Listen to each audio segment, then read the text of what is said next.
We are now recording. So we are going to immediately jump right into it without even giving any kind of semblance of a background just yet. We'll get there when we get there. We start with Cairdeman. You are running through a train station, the train station of Zell, one that you are very familiar with. Mm-hmm. The smoke from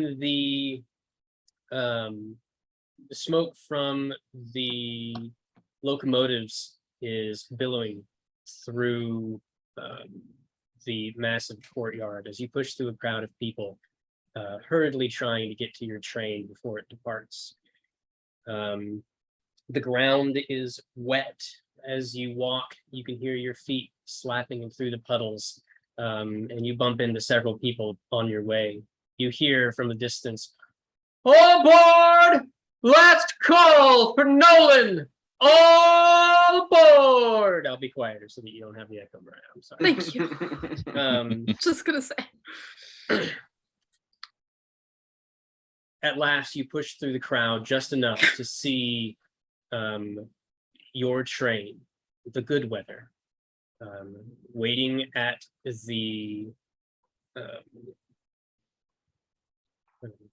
the deck, ready for you to board. You see the conductor standing out, looking at his stopwatch or pocket watch as you approach, and he says, "On your way to Nolan?" Sorry. Yes, I am. Am I too late? No. Seeing as how we're still here, you're on perfectly good time.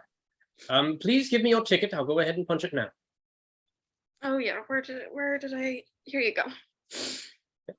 He takes it, takes out a little hole punch, punches a hole through it, and says, "Interestingly enough, you're also going to be staying in this car. So please find a room that has an empty bed and put your stuff there. That is all." Wonderful, thank you. All aboard! Yep. Okay. You walk into the train car, and the noise from the outside deafens a little bit upon entering. It is a small, cramped train car, about maybe 15 feet. That's a little bit too small. 20 feet-ish wide. And the hallway getting in is a little more than 3 feet wide. Doors to your right the wall to your right is lined with doors, 3 to be exact. And you can see beyond them, there is a small seated general area with you guys can tell that I'm not up to date on my train terminology. Anyway, benches each in a row, lining this other little general sitting area. Excuse me.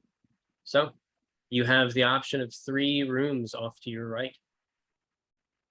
You can see that only 2 of them currently have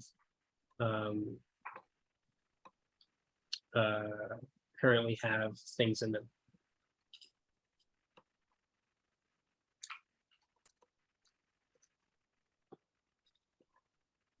I'll take the last one without anybody's stuff, I guess. Okay. All right. You walk into the last of the rooms on this train car, and you find a small cot off to the left and another small cot off to the right. There's enough space underneath each cot for you to place all of your belongings, and there is a small bedside table sitting as well, or rather hanging, I should say, from the end between the 2 cots. Resting on it, you see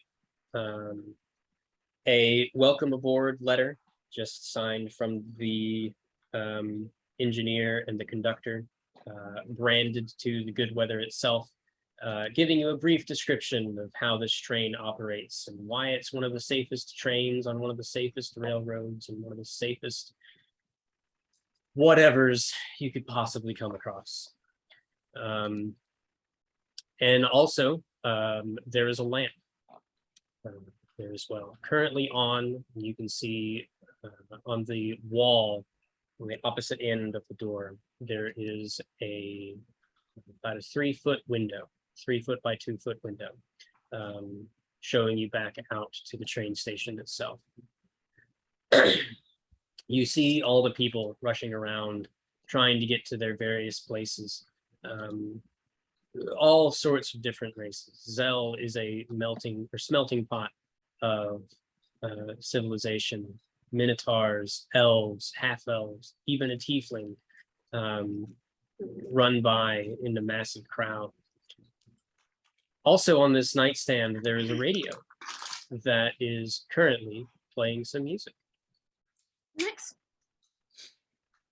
As you walk in and begin to put your stuff under the cot, the music stops, and you hear a voice on the other side say, "You're listening to KXRA Radio Zelga. My name is Trevor Banner. Thank you for listening. Up next, we have some more smooth music from all the newest artists." He fades out, and you begin to hear nice music playing. Okay. As you're starting to get yourself situated, you hear the conductor have a conversation with somebody else outside.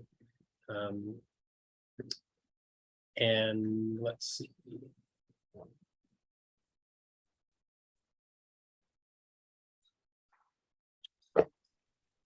Elsa. That's me. Your ticket is punched. You are allowed to board the train. You are given the same spiel as Carrigan. This is your car. Pick a room.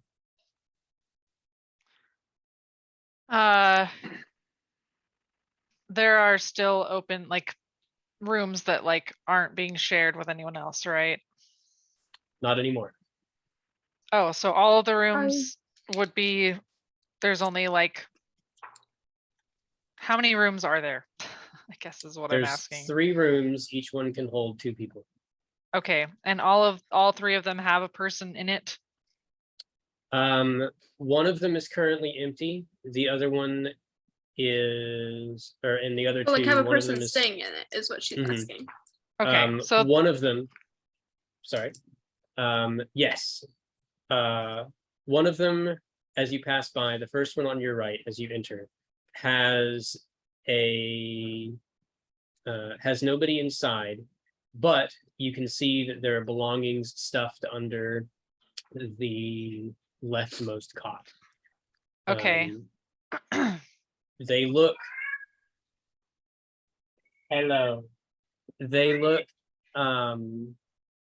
regal, somewhat important, and new. Okay. It also looks as though they packed light. Okay. And then the next one. The next one currently has a fellow inside of it. A man wearing a bowler hat at the moment turns around as you progress. Kurt, if you would like to describe your character. Yeah.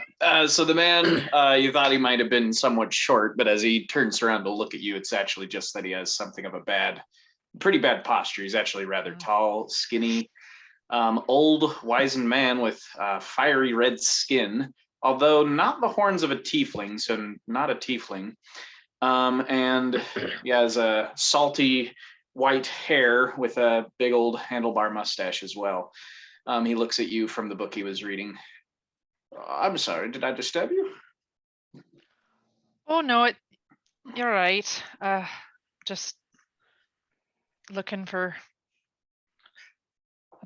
place to rest my head at night, but I wouldn't want to disturb you.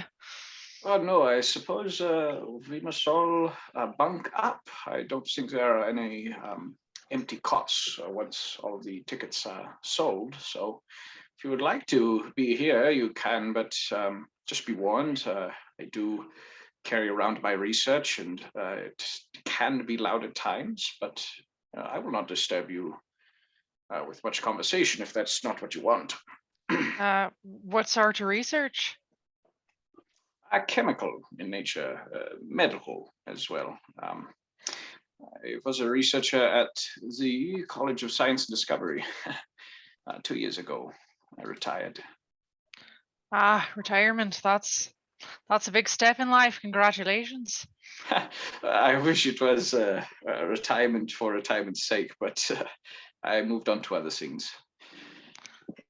Well, I don't mind loud noises, and you see, I sort of like gesture over my shoulder at this like kind of long, thin holster that you can see like the very top, like over the very top of this like leather, like thin leather holster. You can see what looks to be like the butt of a firearm. And I don't mind loud noises, so if you're all right, I'd be happy to bunk up with you. Oh, that is fine. I am a fellow enthusiast of modern weaponry, and I'll peel back my trench coat on one side to reveal my own pistol in a holster, something of a dueling pistol in design.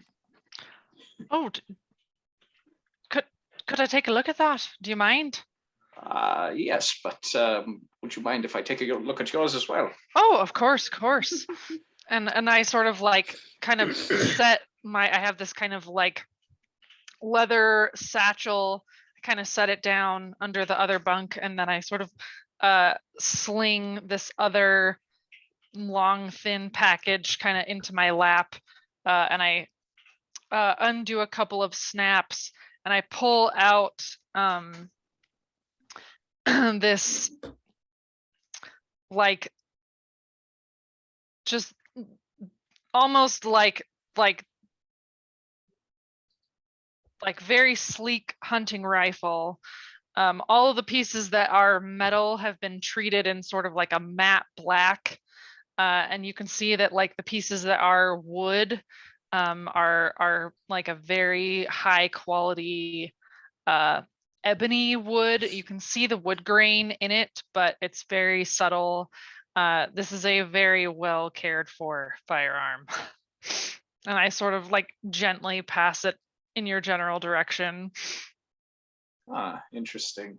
In exchange, I'll hand over my dueling pistol. It's certainly not as fine as yours, more practical in design, but well taken care of. If I wouldn't say crudely made. It's just not elegantly made. Okay. It also hasn't seen much use from what you can tell, as an expert, I assume. Okay. Okay. As our time goes on, I'll start asking you various questions about While the two of you are Yeah. comparing sizes, Hey, I'm just curious about it. I'm always happy to see a well-made firearm. Come on. Cut me some slack. Guy,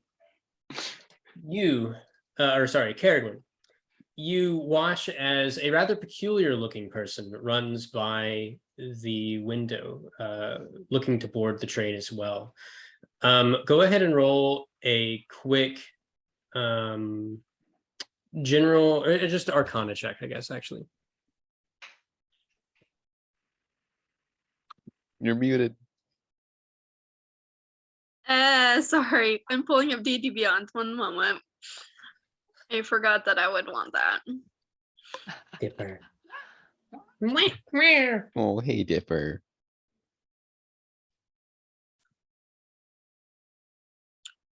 Okay, what kind of check did you say it was? Arcana. Okay. Let's have another time. That is a 14. Okay. You don't recognize this person in particular, but you do recognize something about the way they look.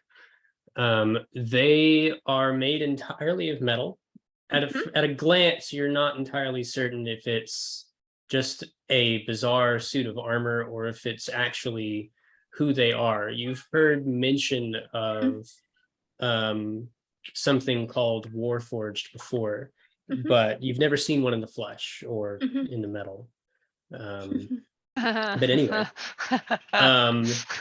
Guy, running through the smoke in the crowd, you approach the train, the good weather, that you are or have been told you need to get a ride on. You were given a ticket and now you are here. Conductor meets you at the door and says, "Could I see your ticket, please?" Certainly, I'll produce my ticket for him.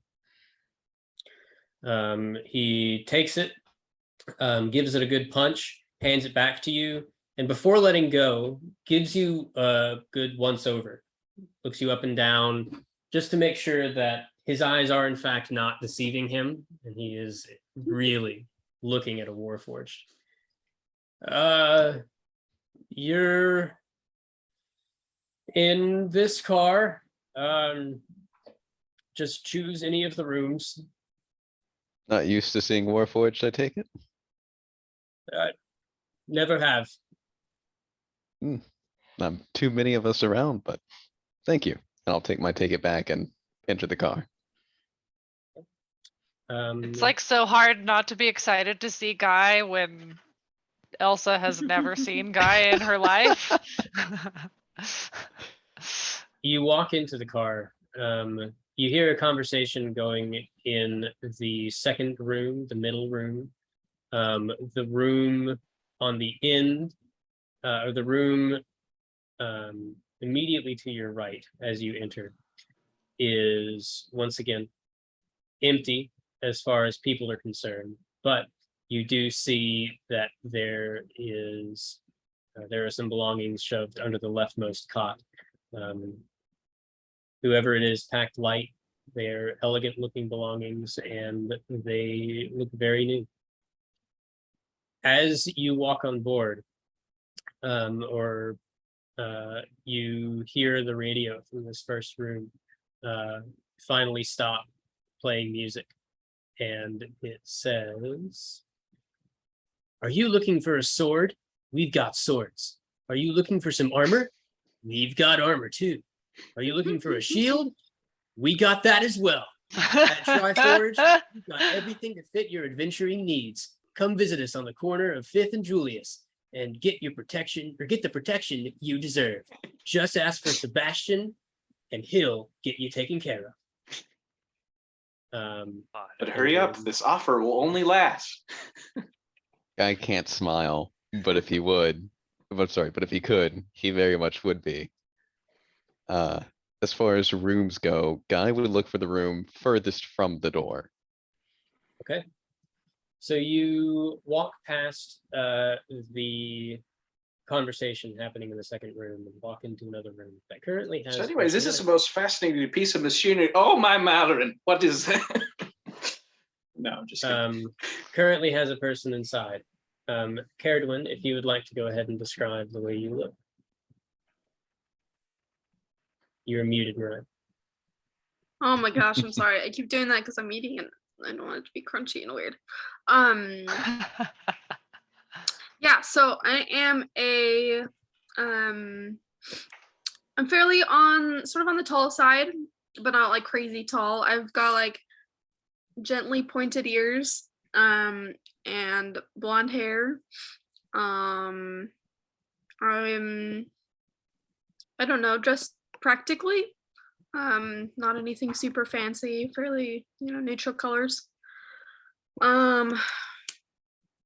I don't know. Is there anything else important to describe? Yeah. So that's about it. Okay. Well, Guy, if you would like to describe yourself.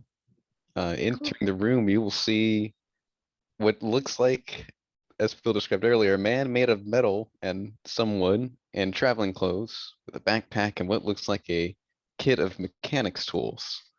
Darker metals and woods, glowing purple eyes. Would your character have any reason to know about the Stormstone?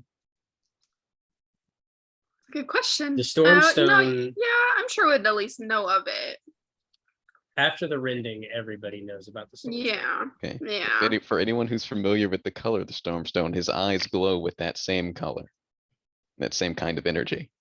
Sort of a fuchsia pink. Mm-hmm. As I enter the room, I'll give you a nod and say, "Is this cot free?" I think so. I just got here myself only a moment ago. No, if it's all right with you, I'll I believe take it this one. is. And guy will unshoulder his bag and set it beneath the cot and place the tools in his lap. Okay. So, I skipped you earlier, Elsa. If you would like to go ahead and describe the way you look, I apologize. No, you're good. So those of you who can see Elsa see a tall young woman, early 20s, from what you would guess, with kind of medium brown skin. She is dressed head to toe in black. She's wearing like a black turtleneck, and you can see like a high buttoned up vest over the turtleneck. She's wearing kind of like medium loose-ish black pants tucked into black boots that come just above her knee. She's wearing a long black it's like a cowboy duster. But the most kind of defining feature of her, she has this very dark, deep red, what almost appears to be like a burn scar covering most of the right side of her face. It's also kind of crept up and into her hairline, so she has her hair in dreadlocks kind of flopped on the opposite side of the burn scar, like she's not making any effort to hide this burn scar. But the most defining piece, other than the burn scar, is that she has what appears to be on the side with the burn scar, what appears to be a metal eye, which doesn't quite match her other eye. Her other eye is kind of a deep grayish blue. But this metal eye seems to be able to operate independently of her other eye. It's a little bit disconcerting, but she doesn't seem to have any shame of her scar or her eye. She's just here living in her world, and she owns how she looks, and she doesn't really care if her visage may be discomforting for people.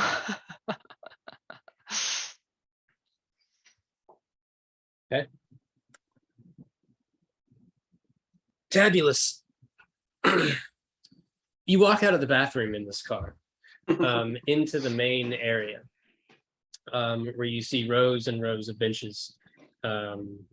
Nobody is currently sitting in them, seeing as how there's only 3 rooms in this first car. The car itself being rather small. The expected occupancy of this seating area is relatively low. What do you do? You've already claimed your room, first on the right. Is this a smoking car? It is a smoking car. Okay. I'm gonna retrieve my pipe from where I stowed it when I entered the restroom, and I'm going to light it with a match and sort of just people watch a little bit, see what's going on. Trades are interesting Okay. places. in this room, or rather, sorry, in the yes, in this seating area, there is also a speaker that is hooked up to a radio nearby. And the music comes to an end, and you hear another advertisement. A man with a deeper voice comes on with some rather eerie sounding music in the background, and he says, "From KXRA comes an all-new radio extravaganza based on the book Moonhammer by acclaimed author Barrow Evanhand. It's Moonhammer, the Hooved Avenger. When a dark army threatens the lives of everyone in Gardol, only one man has the courage, the power, and the horns to stop them, and he won't rest until he's taken every last one of them out to pasture." Wow. Amazing. I came here to eat grass and kick ass, and I'm all out of grass. Oh my No. Tomorrow night at 5 o'clock. You No. won't want to miss it. Turned Harrow into Duke Nukem. Oh. And then This the music This- starts back up. So happy This- right now. this is my vow. All gods must die. And Well. the music starts back up. Tabulus is all of a sudden very irritated for reasons he doesn't fully understand. He's yeah, I'm kind of just people watching. Okay. And can I see everybody, or is it the sort of thing where I can only see like? So you A can't couple of see people. anybody currently. Okay. They're each in their rooms. Whether when they come out of their rooms, you'll be able to see them. You do hear as the conductor closes the door and begins to walk through. Begins to walk through the hall. Down into the other cars, making sure that everybody that is situated is, or who's supposed to be on the train is supposed to be on the train, asking for tickets. And eventually he leaves the car and is out of sight. You watch as a man wearing, or person, I should say, wearing a top hat with a billowing cloak runs up to the door and bangs on it, trying to get in as the train begins to depart. And they step back in a bit of a huff and walk back into the crowd. Could I have opened the door for him? No. Okay.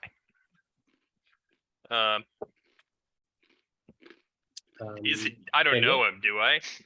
No. Okay. Roll a history check.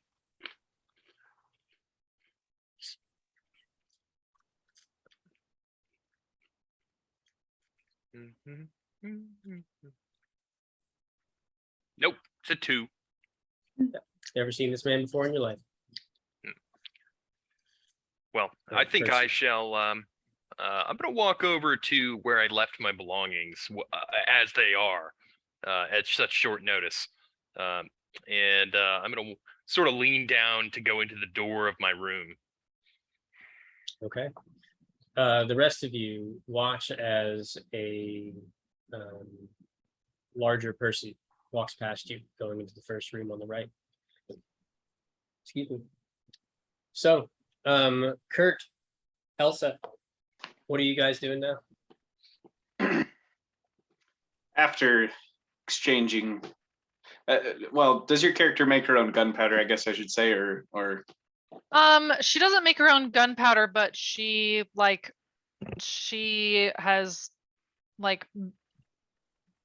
she makes her own like bullets, and she has kind of made some improvements to this gun. okay. Kurt will just have finished sharing his experience about kind of tweaking, discovering, and finalizing an impromptu on the road version of gunpowder. And I guess we'll have exchanged some information as well that way. So what brings you aboard the train then? Oh, I'm sorry, I didn't even say my name. It's Kurt. Oh, Kurt Helving. the name's Elsa. It's lovely to meet you. Where are we going again? Nolan. Nolan.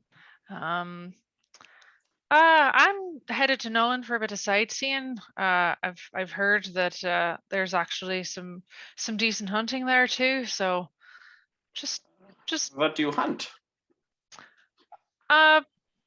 primarily larger game. But not anything that's so big that I couldn't eat it myself in a matter of months. I don't really hunt for sport so much as subsistence hunting, but I find there's beauty in the tracking and the stillness of nature that I really enjoy more than the actual shooting bit. A little dangerous to go out hunting nowadays, though, but I suppose you are well armed for it. I've had my fair share of danger, and she sort of gestures to her face. I'm not too concerned about it. You're interrupted by a whistle blowing from the train as you depart from the station. Oh, finally And you we're are off, but I hope the vibrations don't shatter what's in my cases. So have you got something breakable then? I take it. Oh, plenty of vials, among other things. And The you walls haven't here are very thin, by the way. you haven't devised a way to keep them from rattling around? Oh, they're well padded, but it's not quite the same as being in an environment that is under vibration constantly. That's true. That's certainly a fair point. Anyway. Okay. It's nice to meet you, Elsa, and if you need anything, just let me know. Yeah, you as well.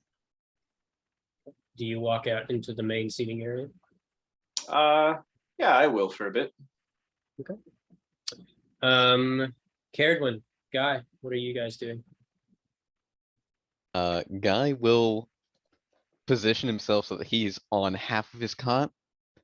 One leg crossed, one leg off the side. His kit he will have in front of him, and he's going to slowly take apart his silvered arm to clean and polish the metal. Okay then. I feel like we'd also just kind of go through some introductions too, probably when he first came in. When he'd entered, then when he initially sat down to have the kid in his lap, said, "Name's Guy, and you, Miss?" Caradwin. You can call me Wen though. It's a bit shorter and Wen. easier, don't you think? Well, it's nice to meet you, Miss Wen. Nice to meet you as well. As he goes to start, he'll say, "You have any interest in mechanics, tinkering, smithing?" It's not much that I know much about, or not something I know much about. All I ask is, so many people are getting into it these days, and I have the unique benefit of, well, being a warforged, and then I'll start taking apart my arm and say, if you were interested, I would have offered to show you a bit of what I know. Oh, well, excuse me, sorry guys. Well, I can't say that I am. I tend to find more interest in things like plants and animals. They're more easily understood, I think. So a Guy will pause for a little bit and then look at you from his arm and say, "Are you into druidic magics?" I am, in fact. I'm studying at the university now. Oh, I see you're a student. Mhm. How many years have you been in the university so far? Shit, I don't remember. You're a senior. Am I? How many years does that mean? Does school work the same here? Yes. You've been there for 5 years. 4 years, sorry. Okay. Maybe it's a This is- long major. It could be 5 years. Right. No, I'll say this is my 4th year actually. What 4 about years you? in. Oh, sorry. Oh, you said 4 years in, so you're just about done. I'm close, yes. In fact, that's what this trip is. I'm trying to settle what I will be doing after I graduate. And what are you thinking What for right about now? you? What do you do? Guy will gesture to the tools, say, I am a mechanic by trade. Used to work on some of the flotation devices on the city of Mir, if you've ever been. Started doing stories. odd jobs around the world where they appear. Get some travel in, see the sights. Very interesting. That sounds like an intriguing line of work. It's definitely been a very interesting one too. Hmm. Been from Gardol to here. Probably gonna go up north next. I see. Where is your favorite place that you've been? Rather partial to Prince's Rest out in Handalock. Have a few friends out in the area. I see. Guy will keep polishing his arm and kind of trail off in his thoughts about everything that's happened in that area. Fabulous. Nobody else arrived to get into the room or to set up in the room that you have. You're alone. What do you do? I look around and wonder, does it seem like it's just that nobody's here, or that nobody has decided to come and be in the room that I'm in? Nobody decided to nobody picked the room that you are staying in, but the main seating area is open for you to go into if you want. You can hear the conversations vaguely through the wall happening in the other 2 rooms. Interesting. So I heard the thing about the Warforged. Mhm. Okay. I think I'm going to take a stroll in the seating area then, and see what fine people have decided to take this wonderful train all the way to Nolan. First one you see, I think the only person currently sitting in the main seating area, is Kurt. Tabulous, if you would like to go ahead and describe yourself. Yeah, Tabulous, probably the first thing you notice about him isn't seeing him, because he's actually rather loud when he walks around. It almost sounds like he's wearing a set of chainmail, but he isn't. He's just built that way. He's sort of a tarnished silver dragonborn. He's pretty darn tall. He's about 7.5 feet tall, and he's sort of hunching in the train. But he's wearing a long black, high-collared coat, accented in orange, and he's carrying what at first appears to be a staff made of bone that has a hand at the end. But when you look a little closer, you realize it's just wood that has been carved into this, and it looks like some sort of stave. And he's got a monocle on one eye, and his mouth is hanging open in sort of a goofy 19th century, hey, see, sort of smile, and he's smoking a pipe. Kurt, go ahead and roll me a history check. Very, very easy. History. Does this have anything to do with Fey Fiends or Undead? No. Okay, no advantage. 14. You immediately recognize the colors and the garb that this man is wearing. He is a member of the Magical Alignment Committee.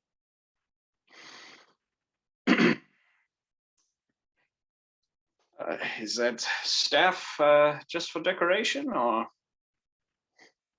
Oh no, no. I use it for my spells.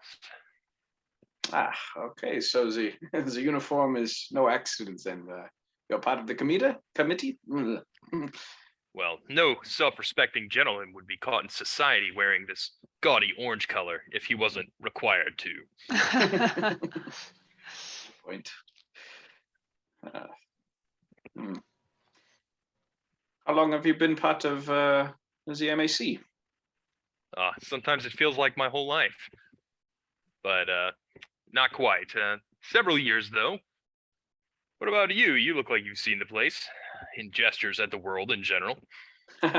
Yes, not a member of the MAC, but no, I have seen some things. I used to teach at the College of Science and Discovery.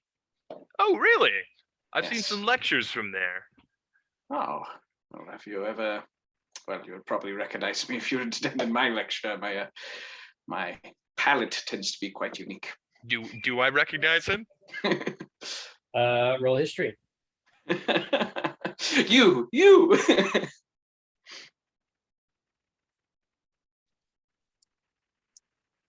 15.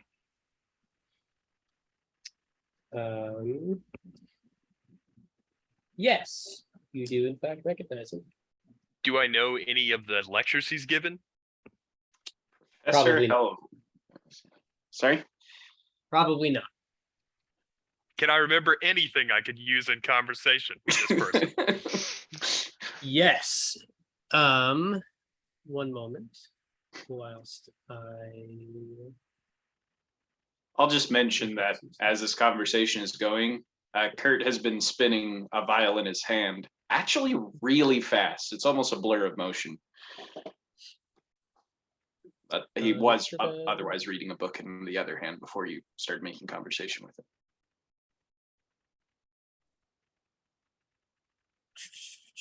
You know that he quit recently, about 2 years ago, after the death of his wife. That's all that you know. So if you want to bring up my dead wife. Well, now I feel awkward. I can tell you from personal experience, that is not something you want to do. Boy. I'm going to say, well, do you still teach there? No, but is tenured professor is you don't get that after you've stopped teaching, right? That's not a thing. Like IRL, I'm not. Okay, yeah. No, I don't teach anymore. I retired from teaching. Oh, I started putting some time into helping with refugees from the what was it called again? The Rending? explosion. Huh? The Rending. The Rending, yes. With, yes. helping with- The Rending, nasty business, but I suppose I wouldn't have the work I have now without it. Not that it's worth it, but Yes, well, hopefully you we can. did you join in the MAC for that reason to help against the Rending? No, the MAC, it sort of just fell into my lap, honestly. Not a lot of us wizardly folk lying about these days. Huh. So, So you haven't worked for it long then? well, I mean, it's only existed for a little while, so Fair enough. hard to be a 30-year retiree, but it is. I've been there some time, and I'm going to reach into my pocket, almost like I'm reaching for a gun, into my coat, but I'm going to instead pull out a white business card and hand it to Kurt. And I'm going to say, Tabulous Tarnished, wonderful to meet you. Kurt will put down the hand holding the book, continue spinning the vial in the other hand, and he'll take the business card and give it a cursory glance before tucking it in one of his trench coat pockets. Did you already say what the book was that you're reading? I did not. Okay, I'm gonna hijack that. So Okay. tell you in a minute. Fine with me. Okay. Elsa, Elsa, Guy, and Carradwin, do you guys continue to hang out in your rooms, or do you make your way into the seating area. Guy will wait a while longer to finish polishing and reassembling his arm, and then he'll proceed to the seating area after stowing his tools and the like. Curriculum will go there now, I think, after their conversation kind of dwindles off. Yeah, I think I would probably like stow my rifle and then like under my bed, and then probably head out to like a seating car. I would want to try and sit somewhere close to a window, I think. Okay. Walking into the main seating area, you see the vast landscape open out beyond the windows. Rolling hills, and let me pull up my map so I make sure I say the right stuff. Rolling hills of green off to your left, and then off to your right, you can see the wondrously winding river or shores of the Hiola River, just a little ways beyond the track. It looks as though it has recently rained, which you in fact know to be true because it has. And you can still see the storm clouds hanging off in the distance.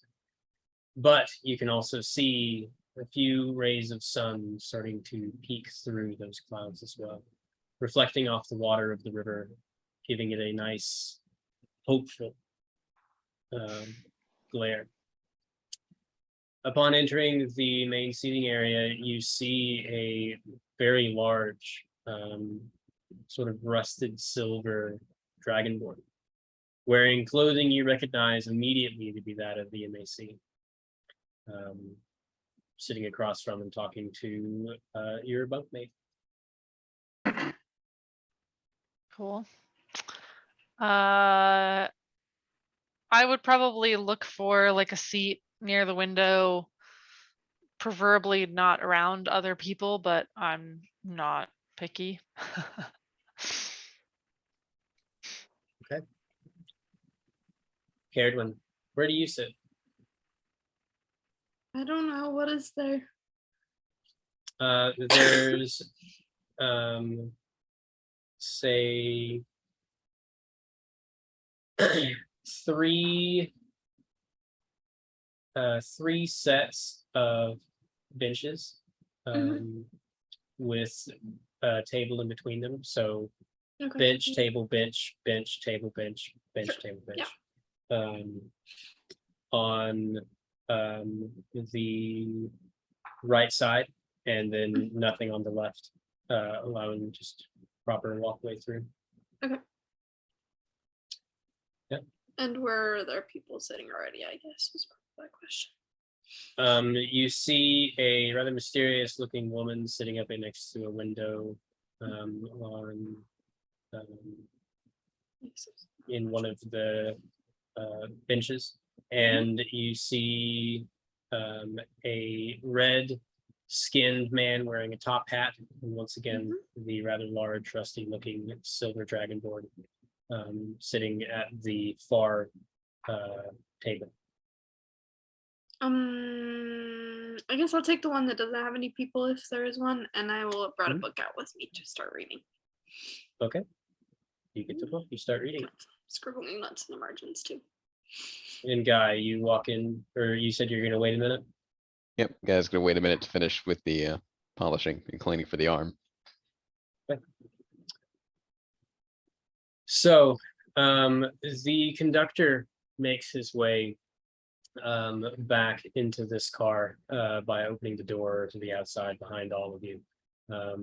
Closes it. For just a moment, you can hear the roar of the train from outside, but then once again it's dulled as soon as the door is closed. He walks in and produces a series of pamphlets, hands one of them to each of you, says, just in case none of you are aware, this is the menu of what can be found in the dining car. Dinner will in fact be served relatively soon, or rather not served, but will be available in about 2 hours. If you are looking to have a proper meal, please make sure to visit the dining car before 9 o'clock, as it does close then, and they will not be opening the kitchen until the next morning. Anyway, that is all. And he then turns back around and walks back out the door that he came through, back into another car. Well, I don't know about all you, but I hate to miss a meal, especially when I paid for it already. Looking over the pamphlets that you've all been given, you can see that it's a rather nice, almost sort of like a menu that you'd expect to find at a bar. So things like burgers, fish and chips, nacho equivalent in this world, stuff like that. They actually do have a fine selection of wines and a very peculiar selection of beer on tap, or ale on tap. Some that you've heard of and some that you've never heard of before. Look to be some kind of independent or small brewery. But anyway, yeah. The dinner menu itself features 5 items, one of them being a hamburger, another being a salad. There is a steak offered,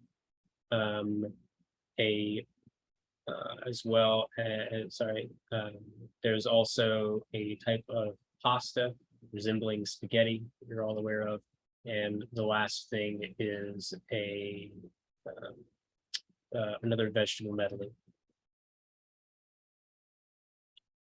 It's not the most fancy thing in the world, but as far as trains go, Goodweather seems to be a little bit more well off as far as what it can offer compared to most other trains. How long can we expect this train ride to last until we're at Nolan? So this is a 2-day train ride. Okay. Okay. Yeah, once again, making So- small talk. Kurt will put down his book, look over at Tabulous, gesture out the window and say, "Oh, has the MAC ever sent you out there to any of the tears?" Have I been to any of the tears before? Personally, I would, yeah. Not specifically.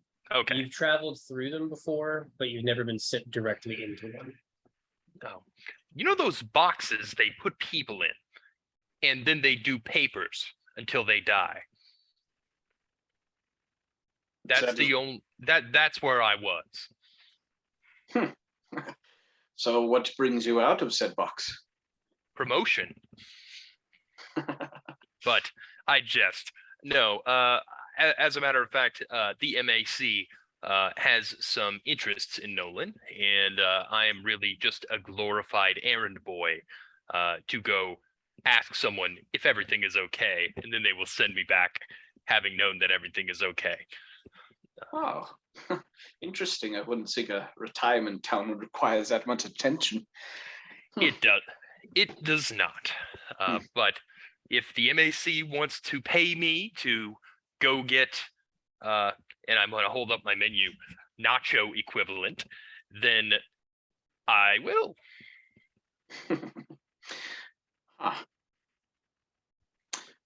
What of you? What brings a man who used to be a teacher to Nolan, of all places? You must have had plenty of retirement time by now. You don't need another vacation, do you? No, quite the opposite. I spent much of my funds helping with various causes, and well, I've taken back to part-time adventuring to part-time. What's the job that works at the Tears? Whispers, right? Yep. The occasional whisper job to well, lengthen the retirement fund, so to speak. And I've heard of something I can do in Nolan. Oh, fascinating. Will you share, or is it a secret? Why do you ask? Because you said that it sounded interesting when you said that, and I just wanted to know what you meant. You sort of trailed off vaguely. Oh, no, it's nothing. It's a relative that's offering me some possible work, so it's not really anything that exciting. Oh, okay, I understand completely. Did you notice there's a Warforged over there? I've been trying not to look. I mean, to be fair, there's now two be people on this train fair. that look like they're made of metal, but yours are at least scales. But yeah, I will now just, like an old person who doesn't care who notices, I will look at Guy. I will, and stare. this is lower guys into the room. Guy will, notice your stare and will approach. And can I help you? Or let me Kurt, guess. roll a history check. Yeah. First time seeing a Warforged. I just assume that I know what a Warforged is because of what I do. Yes, actually, both of you roll a history check. This will be hard difficulty. 23. Including me or just Kurt and No, Tabulous? just Kurt and Tabulous. No. I'm gonna say, do people look around like they've dropped a thing of pans when you walk around too? Usually, yes. Isn't it irritating? Not always. Some people are just curious. Kurt, your knowledge of arcane constructs is extensive, considering your area of study. Beyond that, you are familiar with only one active sentient construct. Is your name Guy, by any chance? Yes. Yes, it is. I think I knew a friend of yours. Really? Which friend would that be? Guy turns slightly. He has no Well- real facial expressions. He was what? Hold on. He has no facial expressions? As in, Guy's face is unchanging. He doesn't have made a of moving metal. mouth. He has no eyebrows to squint. Because I believe someone was wanting to give you facial expressions. Did that not happen? And they did not. Oh, okay. Okay. I believe I know a friend of yours. Was a man who said he wanted to try and give you facial expressions at one point. Wait, is that's that to what be you believed. actually say? Yeah, I actually say that. Ah, you're referring to Fritz. Yes. He's made progress in that endeavor, but not for me. Oh. Do I know about Fritz? Like, he seems like the kind of person that it would be like, you know, on a list somewhere.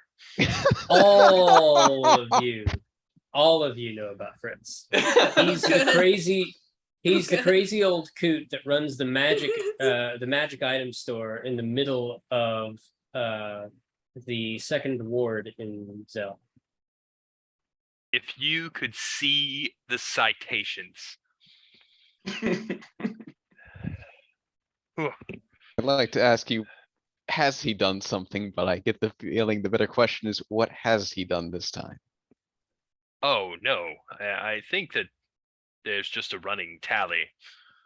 It's not my department. Ah, Yes, he seems to be one of those people under the delusion that you're supposed to make scientific progress without encroaching bureaucracy, but old-fashioned idea, I know. Oh, you know, yeah, I will say that in my experience, the MAC does not believe in progress. We are far too busy efficiencying everything into stagnancy.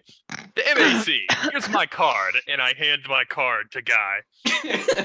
I take his card. Ah. Well. Thank you. I'll be sure to reach out in the future if I find something that needs your attention. Well, I And he will suppose awkwardly put the card away. Well, we're Carrigan. all doing introductions. I mean, we are going to be traveling for 2 days. The only person I haven't met here yet is you. I'll point down at the elf. That's me. Oh, hello. My name's Caridwin. Hello, my name is Kurt Helvig. Very nice to meet you, Kurt. Nice to meet you, Sir Edwin. Wait, how did you say your name? Caridwin. Sir Edwin? Guy will Caridwin give hard a C. slight nod, C. just this win. But you can call me Wen if that's easier. That is easier. What brings you to Nolan? Well, I am petitioning to join the Nature's Court. Oh, they have a... What's the term? Regent. They have a regent down in Nolan? They do. Oh, I'll be meeting with him in a few days. Him? Her? I don't know, actually. Him. Okay. Does With them. what's the official stance on the Nature's Court?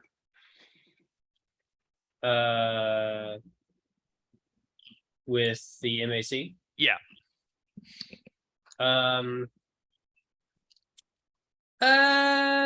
Neutral. No actual no hatred, no malice, no alliances or anything like that. Just completely neutral. Also, sorry. Were you What? done? Is it Yes. Nature's Court or the Nature's Court? Either one. Oh, well, that's confusing. It's Nature's Court. Okay, because I definitely said it the other way, and then it felt wrong when I said it. Anyway. Cool. Yeah. Anyway. Nice I'm to gonna meet talk with the someone regent. who nice to meet someone whose magic produces trees instead of cutting them down to write things in. Why, thank you. What was your name? Tabulous Tarnish. Here's my card. You really are Fabulous. just the average Department of State employee. I love it, but I hate it. Well, it's very nice Oh. to make your acquaintance.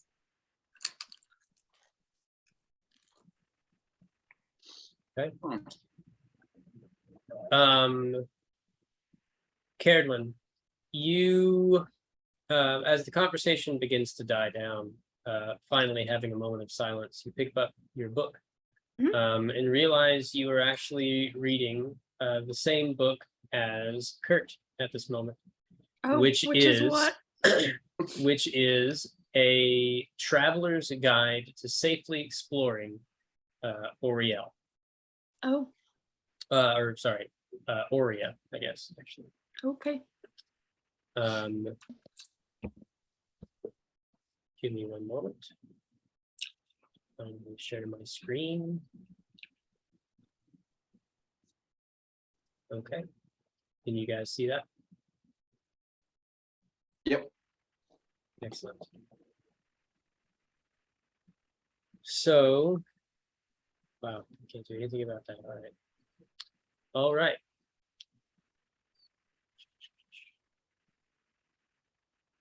One more second. Okay. The foreword of the book reads as follows. The world of Aberinth always seems to be recovering from some kind of tragedy. 32 years ago, an all-consuming darkness fell upon the world, reducing its population by several million. This week-long event came to be known as the Ravenous Night. During that time, the emperor of the Orion Empire disappeared without a trace. Once the crisis was over, a half-elven woman from Gardol named Penelope Messier produced the emperor's legendary sword, claiming she had rightfully won it in combat and ascended to the throne. While her method of acquiring the sword has been hotly debated for years, her legal defenses were solid, and her claim was backed by one of the world's most powerful wizards. Over the next 20 years, Penelope reformed the Orion Empire into the Orion Republic in an effort to keep the peace between the numerous kingdoms and cities under her rule. Now, everyone would have a say in how the Republic handled its affairs. Soon afterwards, she stepped down as queen and was then re-elected as prime minister in the world's first democratic election. She also established an armistice with the Orcish tribes of Terramore, a feat that had long been considered impossible, bringing an end to more than 250 years of hostilities between the two nations.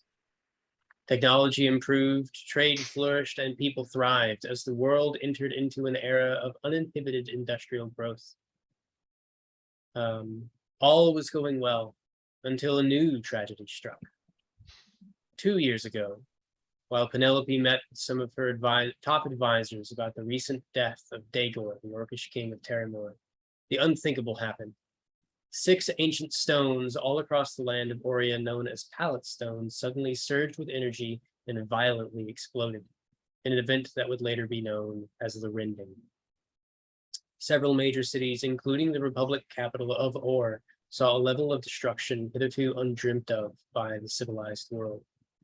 And to make matters worse, each stone unleashed all of its stored magical energies in the process, warping the surrounding areas into twisted alien landscapes. Portals to other planes began to open in these areas, allowing terrifying creatures to invade the land of Aberinth from beyond. These areas were dubbed tears. Not many people go within them. Those who do are known simply as whispers. Penelope, along with so many others, perished on that day, and the Republic was left in shambles. Deputy Prime Minister Alice McMahon was appointed acting Prime Minister, and Zell, the capital of Zelgon, was declared the new capital of the Orion Republic. Her first act was to form a special task force to unearth the cause of this horrible tragedy and hopefully find some way of containing the spread of raw magical energy that emanates from these tears. Thus, the Magical Alignment Committee was born. They quickly took over most of the duties previously held by the Serra Arcanum and were granted the ability to operate almost entirely without Republic oversight. They are the people that wrote this book.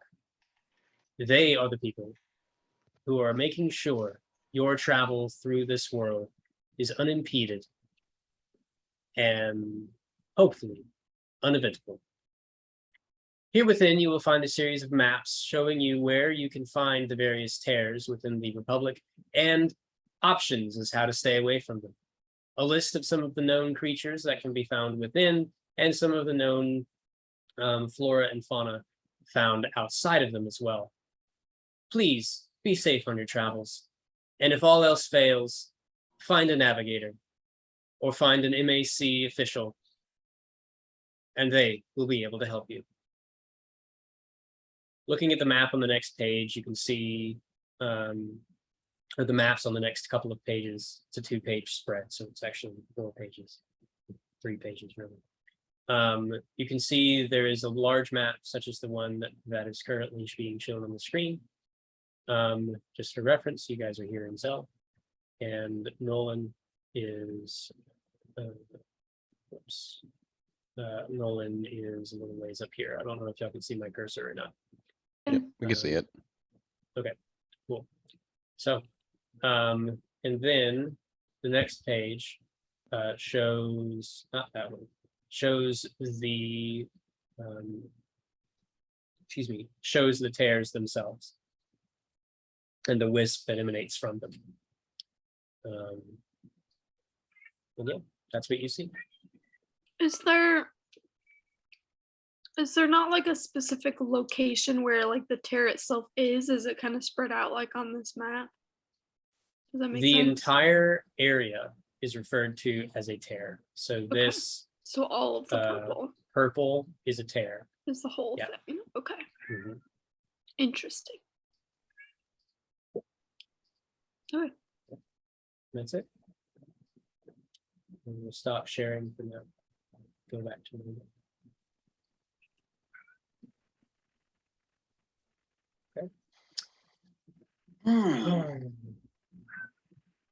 Hi, Deborah. Okay. If nobody else has anything they want to discuss, we can skip ahead to dinner. Sounds Okay. You each make your way individually into the dining car. Guy, do you join them or do you stay behind? Guy will stay in the seating area and simply observe the landscape passing by. As the sun begins to set, you watch as the two moons, Adron and Rayla, begin to make their crest over the eastern horizon. Come on, come on. Your head is full of just curiosities and questions about what lies ahead, memories of the past, and thoughts that this is the end of the year. In 3 days, you will be entering into the 164th year of the Common Era. And for the 32nd year of the Republic Era. However, most calendars end up just calling it 164 RE. For those of you curious, why are you yelling at me so much? Stop it. I'm busy. Can't you tell? Ah. Okay. The rest of you make your way out of the train car, opening the door, hearing the rumbling of the car itself, and walk into the dining car, which is the next one in line. It is rather exciting in here. The radio is not playing, but instead there is a live band with classic instruments such as lutes, fiddles, recorders, violins, none of that newfangled mechanical stuff that you've been hearing about recently. Sitting out on a stage that's built specifically for them, playing some tunes. In a moment.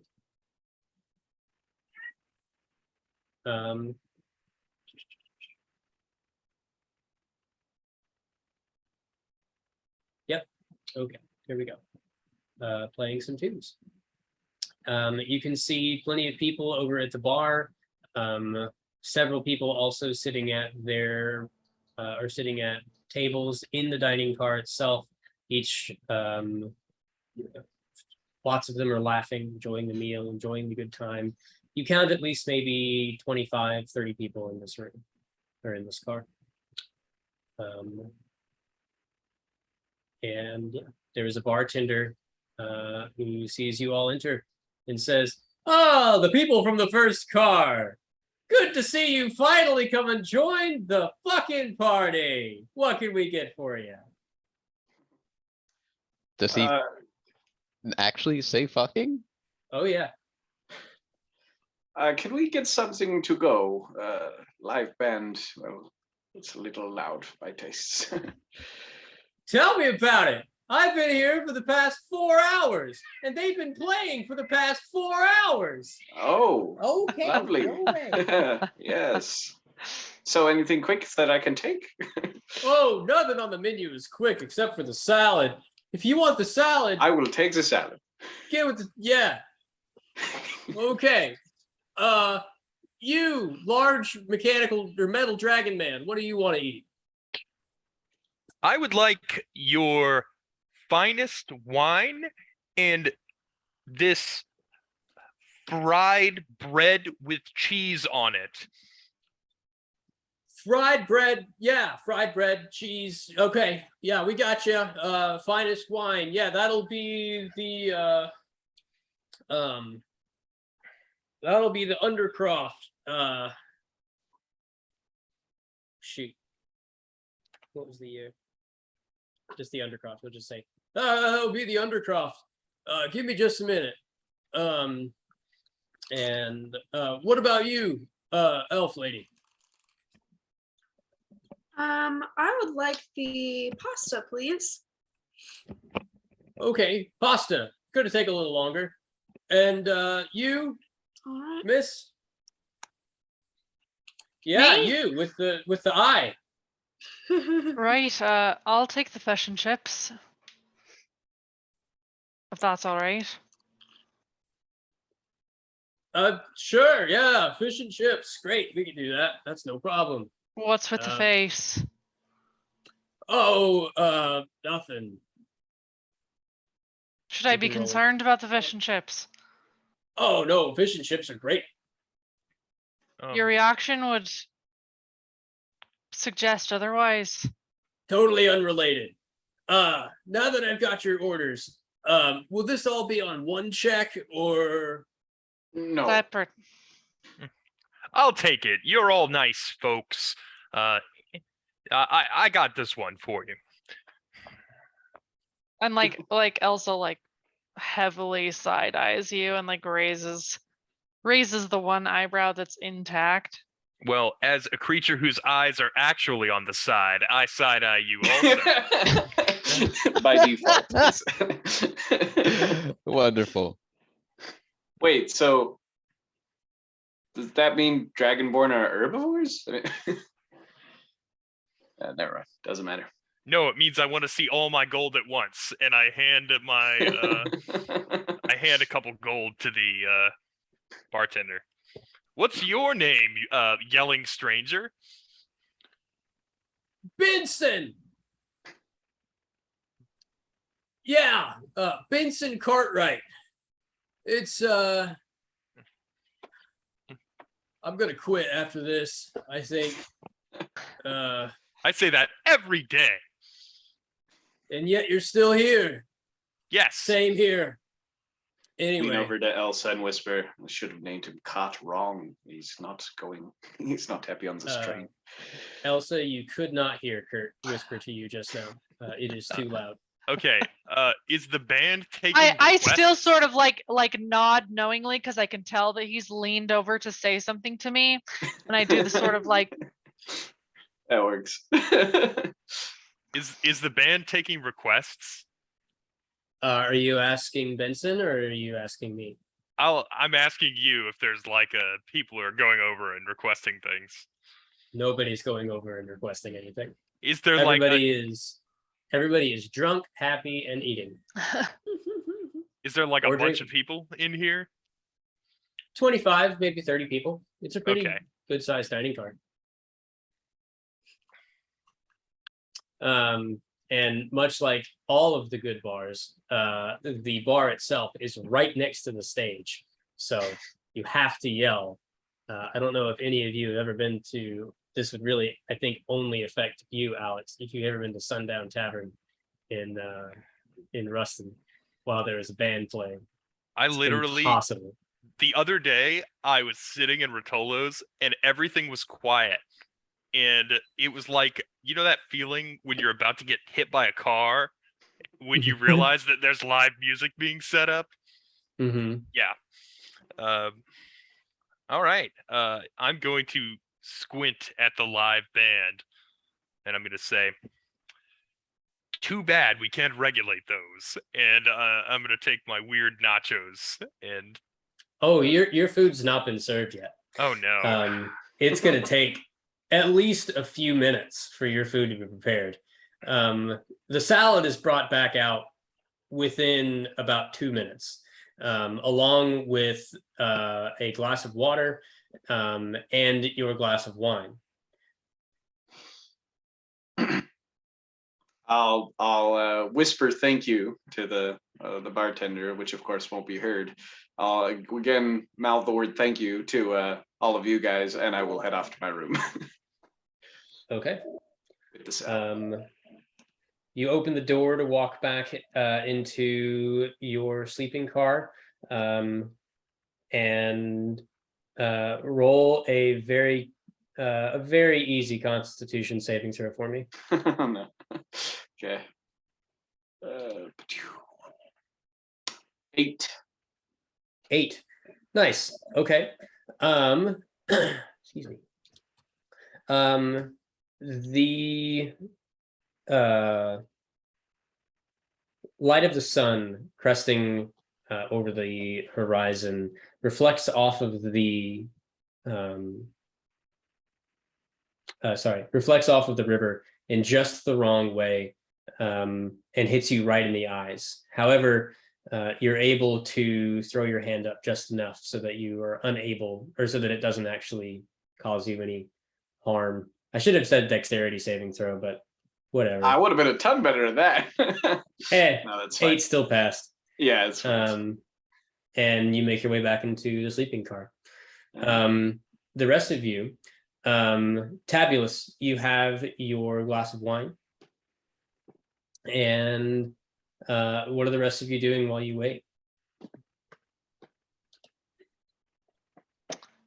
Was the wine like somewhere readily available? Oh yeah. I would definitely take a glass of wine. Okay. So you take a glass of wine.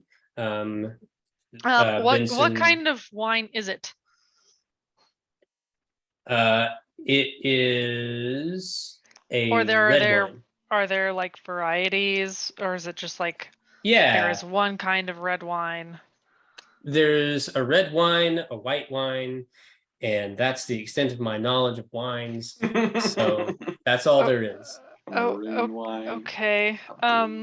Well, I guess are there like different kinds of bottle? Like, are there different bottles, or is it just like? Yes, there's a lot of different brands. Okay, so I'm gonna like look at all of the labels like very like intently. Mhm. And I'm definitely gonna be passing some judgment on some of the wines available. Mhm. And then I'm going to ultimately make a selection of a wine that I would know is not like super expensive, but not like shitty cheap wine. Okay. You've got 2 options for that. There is Sirius Spire, or sorry, Sear Aspirant, which is a winter vineyard from Luft. And then there is Scale Render Blood Wine, which you know to be an hell orcish yeah. wine from Terramore. I'm That's an taking the blood import. wine for sure. Okay. It is 5 silver a glass. Okay. And Benson says, "Oh, go ahead." I'm gonna put down a gold and I'm gonna double fist it. I'm gonna take 2 glasses. That's a good choice. You're the only one to buy any of that tonight. It's sad. It's probably my favorite wine we have. Anyway, here's your fish and chips. And he hands that to you as well. I would like to say that. Oh, sorry. Go ahead. I like very expertly like handle the 2 glasses of wine in one hand and the fish and chips in the other, and I sort of like tip an imaginary hat to him as I like walk to the table with the rest of the group, or at the very least Tabulous, because I think that since he's paid for my food, Tabulous has not gotten his food yet. Well, he's sitting somewhere, True. right? Okay, yeah, I'll just go sit with him. I'd like to say that Tabulous is drinking his wine, but since he's a dragonborn, he has to drink it in an extremely awkward way. He's very spiky, and he sort of has like a barbed tongue, and he has it sort of into the funnel sort of shape, and he's like pouring the wine into his mouth when his head is up really high, and it's just very awkward, but he's enjoying it. Okay, cool. All right. Well, let's see here. What? Just this music.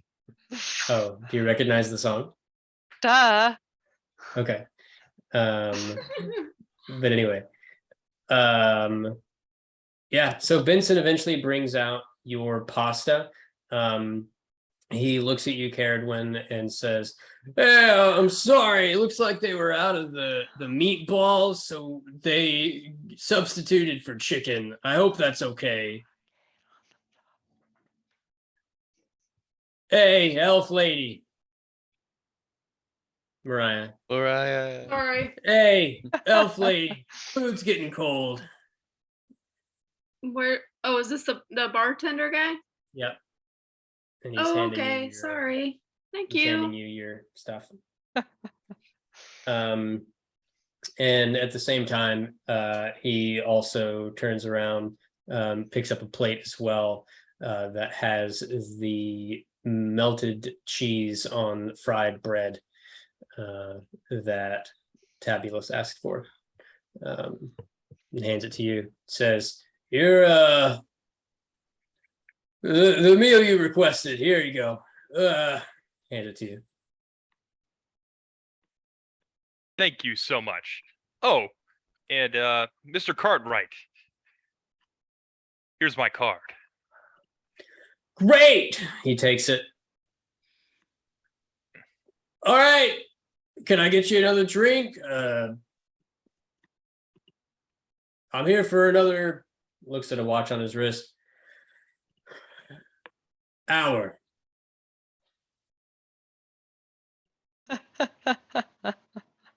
No? Okay. And he walks away to some other patrons down the bar. Is it a nice watch or a bad watch? It's a nice watch. How nice? Are you a good witch or a bad witch? It's the kind of watch that you could afford relatively easily, but would probably take a common person a couple years to save up enough money to get. Is this Or a the couple kind of months, I watch guess. somebody who working on this train should have? Given the types of wine you're seeing here and the level of panache that this train has just in general, yeah, Okay. you can assume that he cleans up pretty well, despite the fact that he hates it. But yeah, okay. Do you go sit down at the table with the rest, or with the other two people that you came in with? Yeah, sure. Okay. I'm gonna say, Elsa, is it? I think you're the only one I haven't spoken to. That would be correct. Well, this was nice. It was. Right. Excellent. Was there anything specific that you'd like to talk about? No, I didn't prepare for this. I just kind of hoped it would naturally flow into a conversation. It hasn't worked. Right. Well, if you could be any animal, what would it be and why?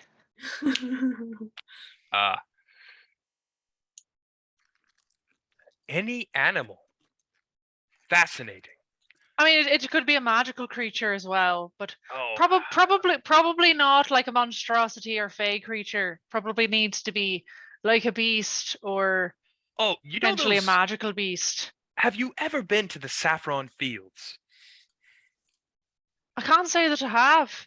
There are these horrendously violent turkey creatures there. Oh boy. And I just look at them and I think, that thing doesn't know what paperwork is.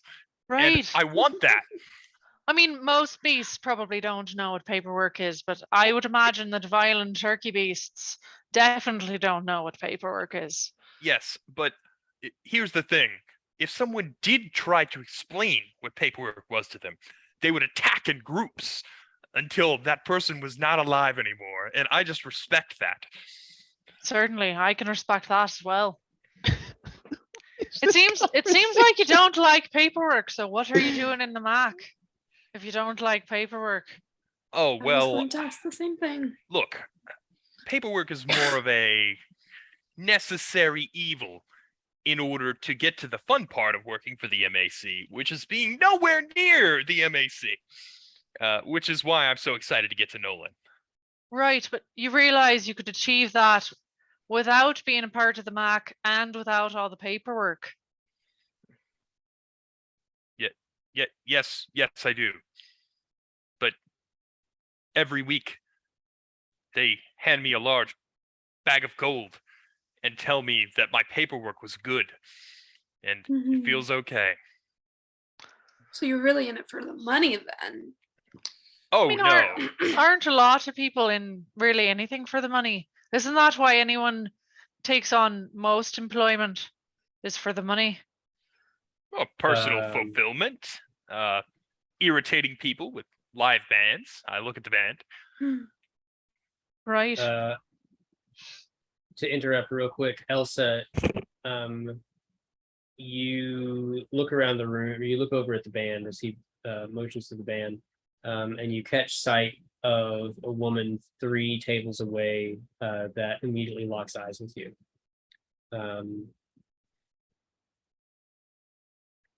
Roll a quick perception check. Okay. This is medium difficulty. Okay, that is a 23. She gives you a quick look up and down, and you see a smile creep across her face. The conversation continues between you and Tabulous. Okay. As she's looking at me, I do the thing that like little kids do, where they just like really like just like stare like blatantly at you until it makes you uncomfortable. And like I continue my conversation with Tabulous, but like Mhm. my eyes are locked on this woman like to the like unblinkingly. Okay. I mean, you seem like you live an interesting life. What makes you say that? Your bold choice of hair, and also you just look like you could probably punch a person, and that you'd be okay with that. Well, I suppose you're not entirely wrong with that, though. I don't generally prefer hand-to-hand combat. I prefer more less personal means of interacting with my enemies. I'm gonna raise my wine glass and say, to less personal means of interacting in general. And I raise mine and cheers. Has this woman reacted to me just like staring Roll an at her? insight check. Okay. I'm not as good at that. Same difficulty, medium. Okay, that was an 18. Nice. So I guess I am better at that than I realized. She is not reacting too much, but she is starting to bite her lower lip. Okay. By her lower lip in like stress or like You said a 23. well, the 23 is perception and the 18 was insight. Okay. No, not stress. Okay. And I don't recognize this woman. No. Okay. Anyway, back in the sleeper car. I also like this song, by the way. So yeah. Paying attention. Whatever this playlist is solid. Oh, thanks. Back in the sleeper car, Guy. I didn't realize Guy had already left. I missed that. Oh no, Guy was never in the dining area Oh, that's right. That's because right. he don't eat. It's true. Kurt, you walk back in and sit across from, or sit at one of the tables. Do you sit next to Guy, or do you sit at a different table? I'll sit next to Guy, but not. I mean, we're the only ones in this train car, so not awkwardly close, just like respectfully close, I guess. Right. Close enough for a conversation, or Like just close enough for conversation, but not so close as to be awkward since we're the only ones. You know, the urinal rule. Uh, Eyes up and forward, you mean? Yeah, I guess so. Okay. Anyway, Yeah. Beginning to my salad. So, you've been around a while. What do you think happened in the Rending?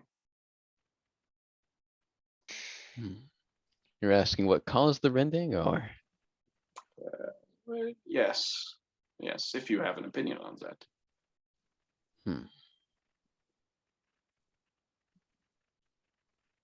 Haven't put too much thought into what exactly caused it, but just remembering everything that happened the years before, specifically the Ravenous Night, I'd guess something to do with the gods. If it Yes, was, I think if it was a person, they either died in the rending, or the MAC would have found something keying them into who. It's got to be something beyond them. That's what I think. I do find it interesting that the MAC's original charter was to discover the cause. And, well, it's not exactly the same organizations that it started as. So, Well, that's make me wonder. it's entirely possible for to start with the best of intentions and find that it's not something you can actually handle. Not a lot of particularly strong mages. Being a whisper is real dangerous. With the drastic increase in luxuries these days, not a lot of people want to leave it behind to throw themselves into danger. I suppose. Unless you've got a strong motivation. Yes.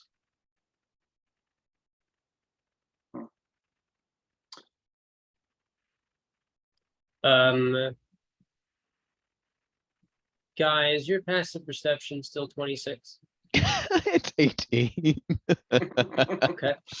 Lols. I don't have that feat Um, yet. Okay. My goal in life will be to kill Guy before he can get that feat. Heard that That's not true. Chumbawamba hate.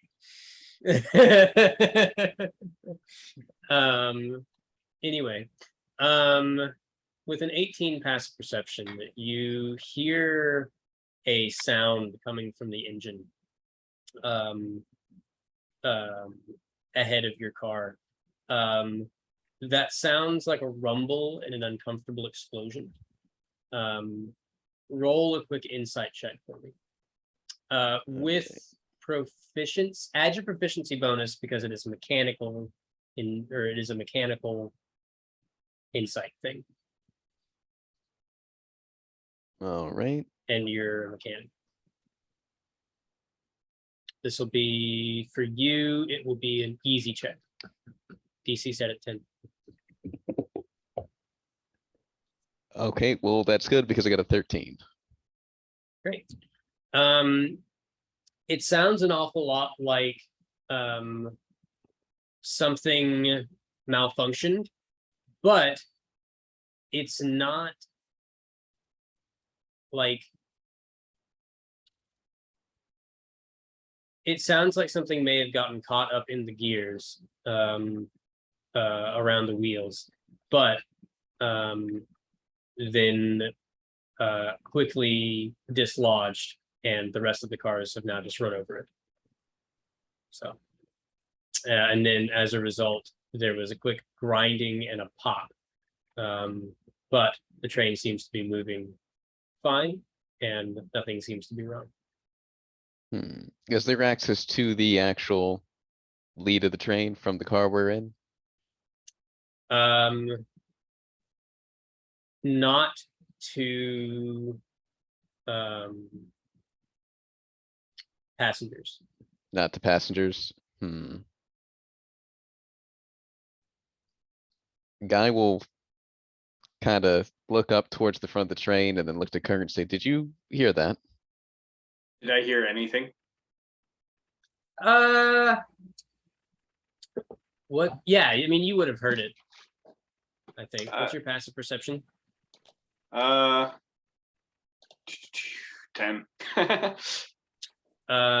Actually, no. You would not have noticed it over the roar or the standard roar of the train.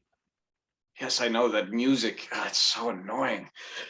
Not the You can music. hear it from here a little bit. Shrill flute. Sounded like the train hit something. Clearly it's mostly okay as we're still moving. Oh, really? Give me a moment here. The guy's gonna stand up and he's gonna see if he can't find the conductor. Or a member of the staff to ask them to check with the engine and make sure everything's okay up there. I'm just gonna glance out both windows to see if there's anything next to the tracks while he's doing that. It's just the two of you in this car. There's nobody else here. You can walk up to the engine and try and knock on the door. See if Guy anybody will answers. go ahead and do that. You walk up to the door. You open the door out of the sleeper car onto the junction between the two cars. If you had to worry about hearing loss, you would understand that standing out here for a very long time would be very bad for your health and potentially cause hearing loss, as the roar hits you like a wall of sound. Kurt, roll me a quick perception check. We'll say this DC set at 15, simply because of the angle down which you're looking from the side of the train, to Oh, see if you Kurt. notice anything on the tracks. Okay, so with bonuses included, that is a 1. Natural. You don't notice anything in particular. Is that the first roll of the campaign? First natural one? Yeah, it's first natural one. Is that campaign. is that the first roll though? No, we rolled It's some not- history It's not checks. the Yeah. absolute Sure, first that's roll. fine. It's your first roll. No, because he did the history earlier to know who Oh, I that's was. right. That's right. So, Thank you goodness know, I started on you're his. not entirely cursed, but Anyway, so yeah, Guy, you do a quick hop across to the engine. Roll me a very easy history check to see if you've been keeping up on your locomotive electromechanical knowledge recently.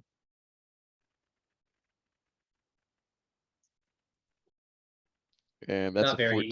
easy. Yeah, very easy. Yeah. Okay. Yeah. You understand that this, or the good weather, seems to be a Schlaus Model 5, one of the newest trains currently in existence.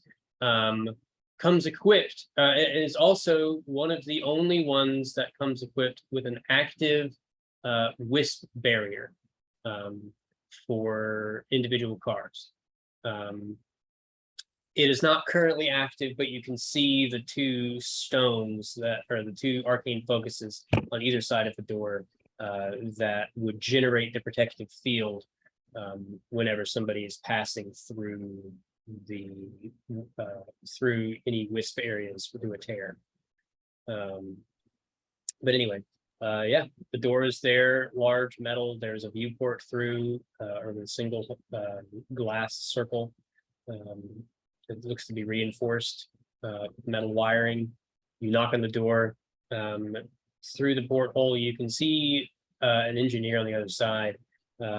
Turns around, looks at you, walks over, opens the door, and just says, "Hey! Who are you? I Say- recognize you." I shout to him, psychic link, and then I'm gonna link our minds so we can have a decent conversation with the psychic What? whispers. I use the psychic link to speak with him and say, psychic link, I heard the train hit something. Is everything Oh okay up there? shit! Why are you in my head? Ah! It's all right. Just, is the train okay? You guys hit something a while back. Didn't sound too good. Train's fine. Get out of my head. Right, got it. And I cut the link and I'll go back into the car. Yeah, door closes. You are once again left alone with the roar of the locomotion or locomotive. You I'll go walk back into to the other sitting car and take my seat where I was before I got up. Any news? Yeah, they don't seem too worried about it. Must be a common occurrence, or at least not one that's gonna impact our voyage.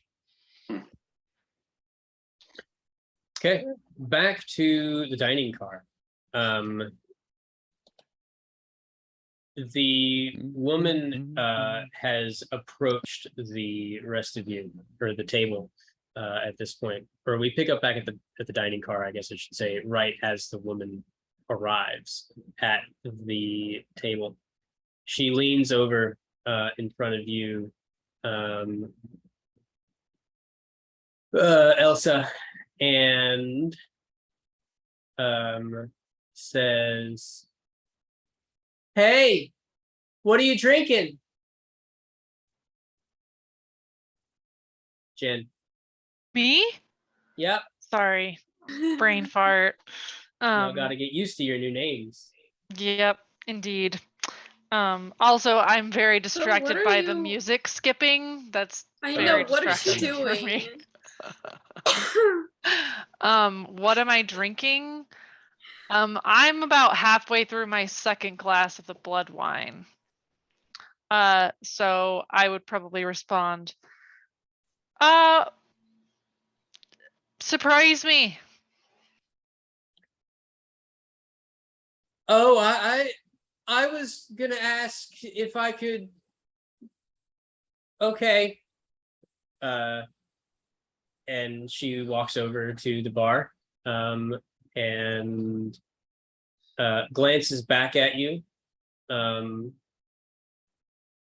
You can't hear what she says, but you do note that Benson turns around and grabs a bottle of wine that is significantly more expensive than the one you were drinking from.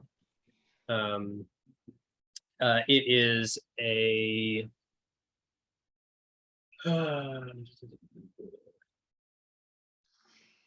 let's see.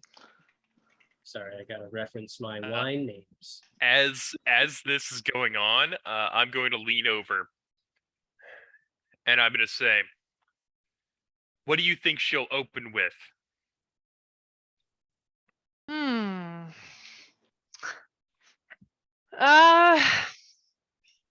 I say 10 to 1 odds she'll make a comment about the scar.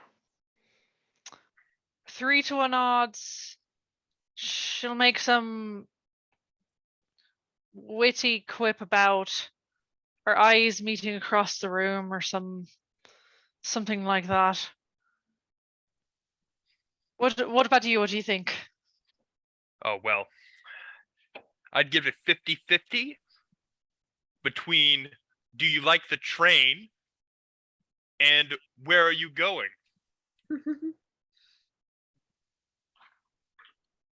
Okay, Care to so wager? the wine that she orders, she gets 2 glasses of it.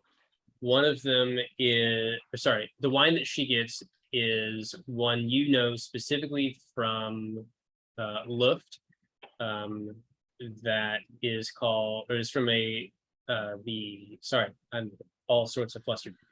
It is the Angel Wing Vineyard. So Angel Wing 110. So good year. 1296. Very good year. Oh my God. What Why? is happening? Every time I want to do anything from Kevin MacLeod stuff, it just doesn't work. I didn't even catch what that song was. When Tabula asks if I'd like to make a wager, I bring out a couple gold and slap it on the table. What were the How many? options again? I'm sorry. The options for what she's gonna say. Hmm. So I said 10-1 odds. She'll make some comment about the scar. 3-1 odds. She'll make some sort of witty quip about our eyes meeting across the room. This is an appropriate song for this moment. Yes. And I gave it 50-50 between do you like this train and where are you going? So, which is a terrible question because we're all going to the same place. I just think it's funny. So, how many gold do you put on the table? 2. I will To also start. put 2 gold on the table. Okay. She brings over the glasses of wine, sets one down in front of you. And excuse me. Then she looks over at Tabulous and then looks back at the band. Looks at you, Elsa, and just And says, I like have like what's left of my wine, like sort of like hovering right like about to drink it, but I'm like kind of waiting to hear what she says. "Hey, you want to get out of here?" I drain what's left of my wine. I just And need then to a different car. The band's super loud. I can't really hear you. And I like take the other glass and I kind of swipe my 2 gold back off the table and stand up and kind of gesture to her to lead the way, holding the wine that she bought. Can I roll an insight check on this? It's kind of loud in here, business. Yeah, go ahead. We will put that at medium difficulty. So 15 is what you got to beat. 19. She looks to be genuine about the not being able to hear her. Okay. Tabulous pulls Y'all his ever gold. been to an EFY dance? No. Tabulous pulls his gold off the table and acknowledges that he thought that she was going to use an opener, but she opened with a closer. So fair enough. Okay. She leads you one more car back to a another sleeper car. Sorry, wouldn't be a sleeper car. It would be a It's like, wow, just getting right to it. All um right, let's do it. She's railroading. it would be a She gaming is car. indeed. So Okay. it would just be where like they'd have some gambling tables set up. You walk in, you hear, or you can see there are some people playing blackjack. There are some people, just all sorts of different card games. Would you as well. say that the music is like loud enough from the diner car that like we can still sort of hear it, but like at a much more tenable volume at this point? So not only that, there are actually speakers that are pumping the music into this room, Okay. but it is at a much lower volume than Okay. actually being in the dining car. Okay. Cool. Okay, you go back to sleeper car. Carried you were left alone in the dining car. Where did Tabulous about back to the Tabulous? back to sleeping car? Okay. Oh, he left? I'm gonna start leaving. Oh, He's in the process, actively leaving. how long has it been? Am I still eating? I don't know. No, you definitely had enough to finish eating. Okay. Or had enough time to finish eating. In that case, I'll just go with him, I think. If we were like sitting together. Yeah. Okay. Alrighty. So you walk into this this gaming car and sit down at a little cocktail or not cocktail table, sorry. You sit down at a small table off to the side. There's still revelry going on in this car, but it's a lot more subdued and manageable here, since there's money being exchanged and cards being played. And she sits down, starts drinking her wine, and says, "So, where are you from?" I'm from Zell, right? Yeah. Okay. I just was having a brain fart. Okay. I'm from Zell. How about you? Oh, I am from Civic, actually. What brings you to Nolan? Oh, just celebration. I'm from Civic originally, but I'm not. I've been living in Zell for some time now. I'm actually a student, and a lot of my friends are going to Nolan. For a specific purpose? Well, it's the New Year's Eve celebration. Right. You know, Labus, the month we're in right now, 3 days into the year, nothing but partying. Right. That's partying. That's my scene through and through. Partying. Are you being serious, or are you No. okay? I will ask you to roll deception. Oh Jesus. Okay. Let's see. Okay. Come on. Bye bye. She's not super insightful, so it's not going to be very difficult. It was a 15. Okay.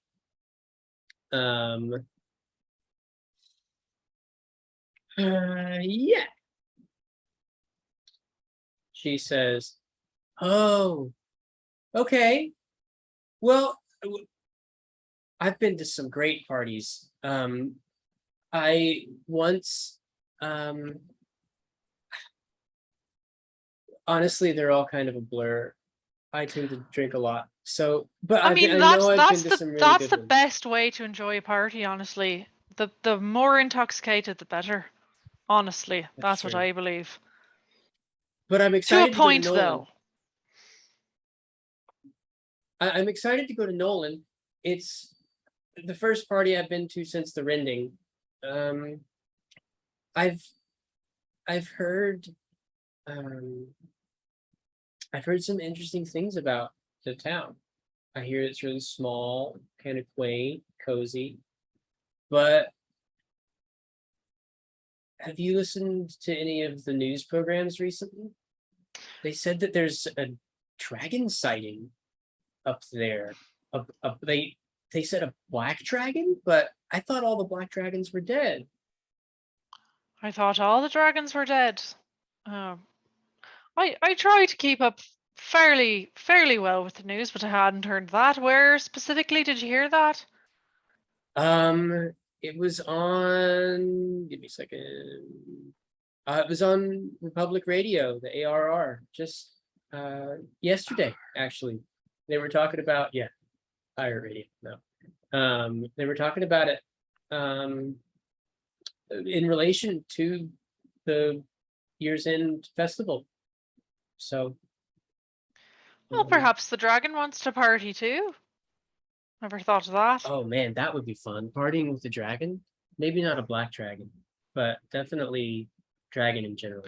Well, I suppose if they could, you know, keep it inside, that a partying with a black dragon would be just as fun as partying with any dragon. I think it would be pretty exhilarating.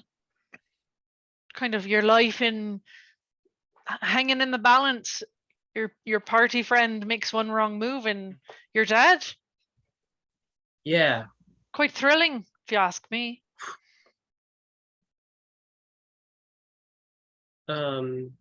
She's gonna roll a quick insight check. Okay. Or not insight, sorry, perception. Okay.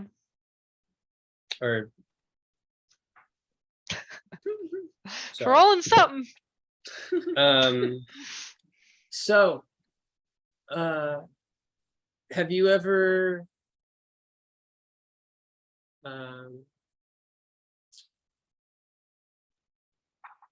hung out, or have you ever partied with a dragon before? Well, I can't say that I've partied with a dragon, but I've partied with some fairly dangerous individuals, you could say. Oh, I saw the burn on the side of your face, and I was just wondering if that was from a dragon or something. Oh no, that wasn't from a dragon. Dragon magic doesn't leave scars quite like this. There's not many things in this world that leave scars quite like this. Well, how did you get it then? Because it looks really, really badass, don't you think? I do. I really do. I agree. That's why I got it. Totally intentional. Okay. The eye too. Roll me another insight check. Elsa. Okay, that is, I think, also another 23. Okay. There's a Should bit I more also of be a- should I also be rolling deception? No, this is fine. Okay, okay. She already believes you. Okay. From that insight check, you get the feeling that she is trying to be flirtatious, but is not good at it. And is trying something new for her. Okay. And that's pretty much it. You get the feeling she's also sort of maybe exhausted her well of questions. Okay. What about you? What's the most badass thing you've ever done? I aced my college entry exam while hungover. That is incredibly badass. That's significantly more badass than this. Well done. You know, I do like my women smart, so A+ for that. Thanks. Wow. Okay. Have you done much traveling? Oh, according to some, potentially, but according to others, perhaps not. Okay. So we're going to cut away from that for now and go over to Whose Alexa got triggered? Oh, sorry. mine. That was us. So we cut back to the other car. Tabulous has walked in now to join the rest of you. And yeah. So it's approaching nighttime. And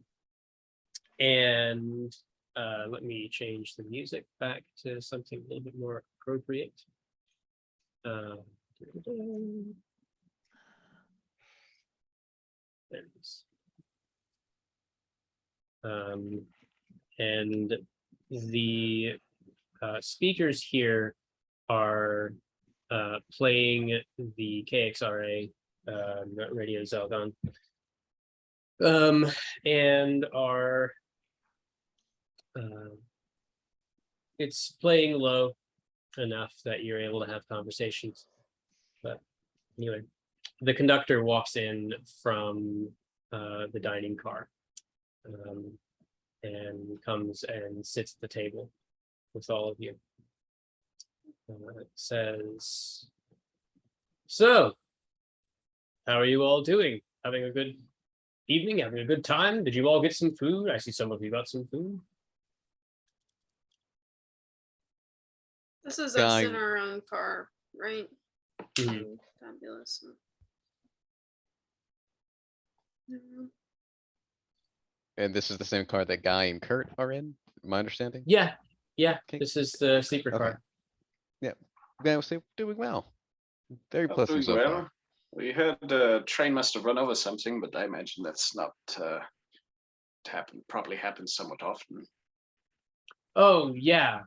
Sorry. Oh, yes. Happens all the time. I already radioed up to the front just to make sure everything was going according to plan. And it seems as though we are all still in the green. So, I have been told that we are going to be passing through a wisp zone soon. So, I must ask that you all stay within the car that you're currently in. It's the primary reason that I came up here. Where is your interesting metal-eyed friend? She is talking to someone she met in the dining car, I believe. Okay. Okay. Do you always keep track of individual guests? Is she something going on? No. It is required company policy that if we do pass through a tear or through a wisp zone of any kind, that all guests or passengers must return to their chosen room. Just for safety's sake, or at least the car that they're supposed to be in. You five are essentially our first class guests. So it is important that I make sure that all of you are doing okay. Thank you for your concern then. I'll pick back up my book.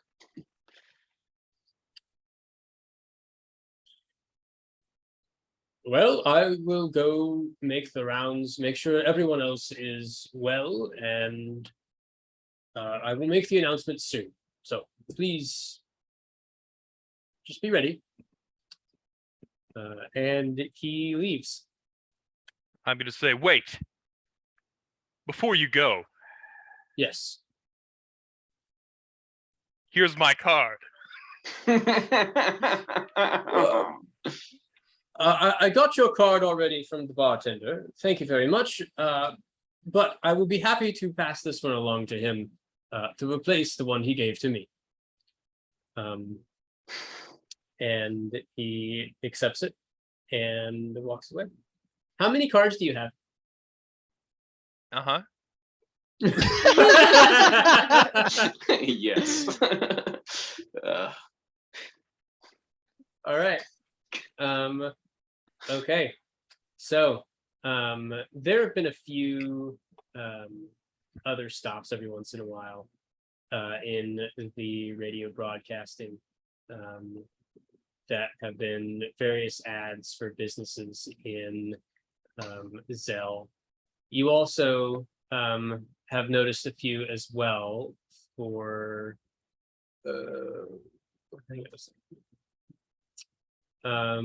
for some places in Nolan. Specifically, oh my gosh, come on. There is the Silver Wind Ski Resort, which is the primary attraction in the small vacation town. That is the first and only, as far as anybody's aware, ski vacation resort in existence. Others are currently under construction, but this one beat them to the punch by just a few years. So you also hear an ad for a restaurant called Hornhold Eats, which is given by a very wonderful sounding orcish fellow named Rig,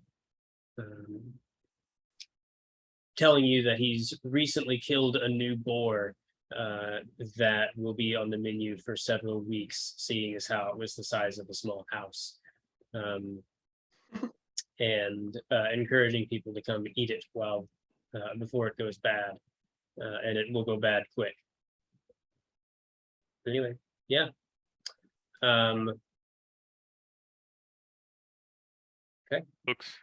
Looks like office work isn't the only work that's boring. I'm so excited for this trip. If you all don't mind, I'm going to keep the window open as we pass through the tear. I want to see how it compares. Will we die if he does that? It is not allowed. I'm going to say, I think we might die if you do that. Well, to be clear, it's just a curtain on the inside. Like, the glass is still there either way, right? Oh, Yeah. you said window, not curtain. Oh, my bad. Sorry, I meant curtain. Oh yeah, that makes much more sense that you would have said that. Yeah. But yeah. So, one moment. I need to send something to someone.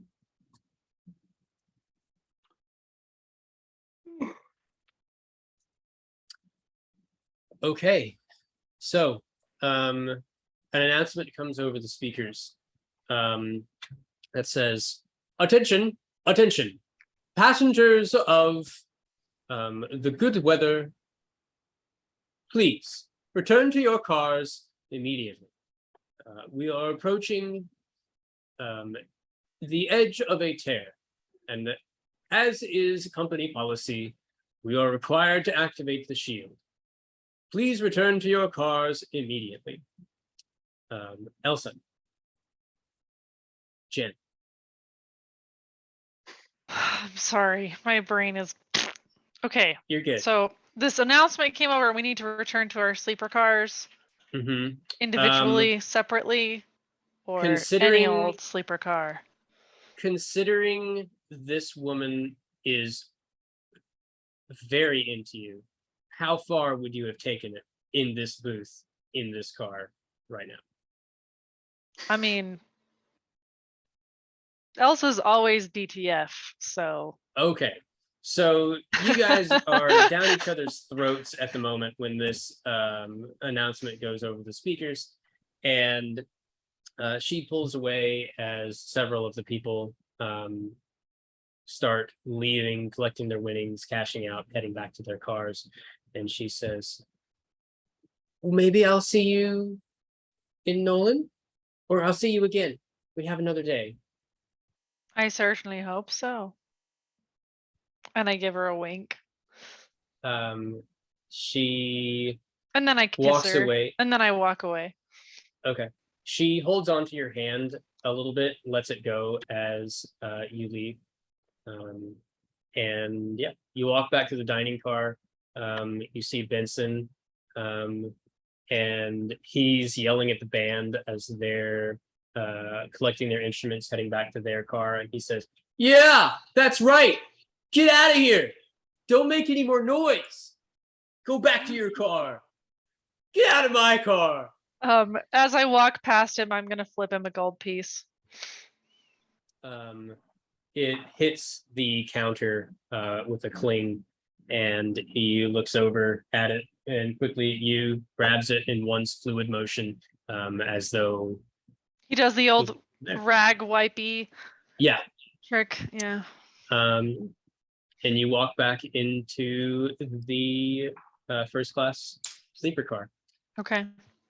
To find the rest of your car mates, they're waiting. So, as you enter into the tear, or the edge of the tear, you can immediately see the wisp that is. Sorry, get the right music here. I tried to set all of these playlists up ahead of time on like a Google Doc so that I could just like copy and paste the music that I wanted to play and have it be seamless. But I tried to do that earlier and it just didn't work. So whatever. What do you mean it didn't work? It just didn't play the music. So I Okay. have to I was actually just type having in, lots of technical difficulties. Yes. I have to actually type in Spotify play and then put the link to the playlist. It's very annoying. I can't just copy and paste the whole thing. Right. But Well, anyway, could you still copy and paste the like playlist link, whatever? Yes. That it needs? Okay, great. okay. You can see the glowing purple specks of dust in the air that indicate you have entered into the tear. This is the aforementioned wisp. Almost like snow falling through or falling from the sky. It alights on most everything that it touches. And you can see, as you enter into this edge, the trees begin to warp and become strange, odd. Some of them have glowing leaves. Some of them stretch out into weird spirals of multicolored canes almost. It's very peculiar. You don't see any wildlife, but as it is night, it is odd. The light from the windows of the train is not the only light in the area. Some of the trees, like I mentioned before, that have glowing leaves are in fact generating enough light that you can see into the forests beyond as you pass by. You hear a faint buzzing from the windows start to permeate throughout the entirety of the car itself, followed by a loud, sudden pop and a zap as you suddenly see a shimmer of blue light go across the windows itself. Guy, you know that this means that the wisp shield has been activated. The radio continues to play, and you hear as the man from before, Trevor Brenner, or Banner, I think, comes on and says, "Now, the moment you've all been waiting for." Here.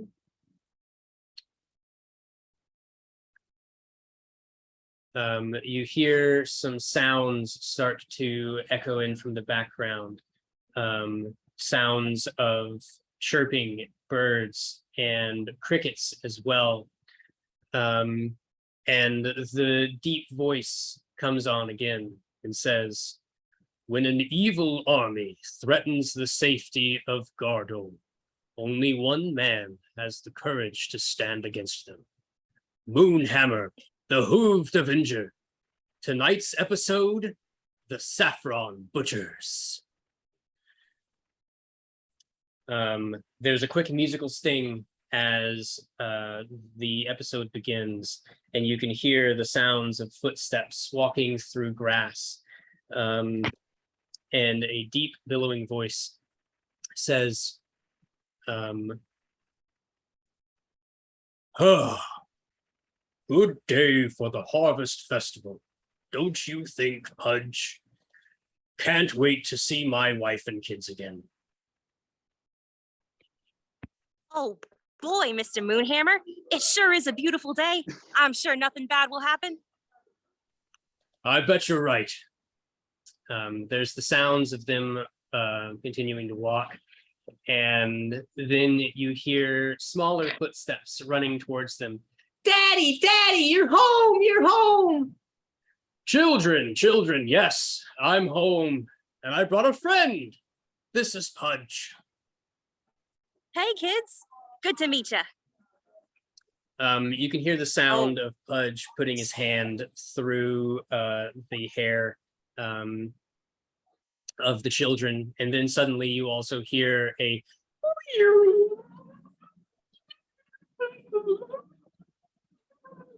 sound. That was weird. I just saw the future, and we're all in grave danger. Don't be silly. Everything will be fine. And last I checked, you can't see the future. Yeah, you're right. It's probably nothing. The harvest festival went on deep into the night. Drinks were had, stories were told, and Pudge put on a quaint little magic show for the children. But then something started to go wrong. Oh, Daddy, we don't feel so good. You hear the sounds of children falling asleep as their bodies collapse onto wet grass. And you hear the sound of a metal tray being put down on some wood as Moonhammer stands up. What's happening? Everyone is falling asleep. Even I'm starting to feel drowsy. Oh no, this is bad. You then hear as Pudge collapses to the ground, same way the children did, followed by some suddenly very intense snoring. And then you hear a much larger thud as Moonhammer himself also falls to the ground. You hear some more footsteps walking up on wet grass, and a mysterious voice says, How many are we supposed to be sacrificing, boss? as many as we want. The more blood spilled, the more potent our powers will be once it's done. Okay, I'll get to sacrifice. There is a quick musical sting, and that fades into the sound of crackling fire, accompanied by crickets.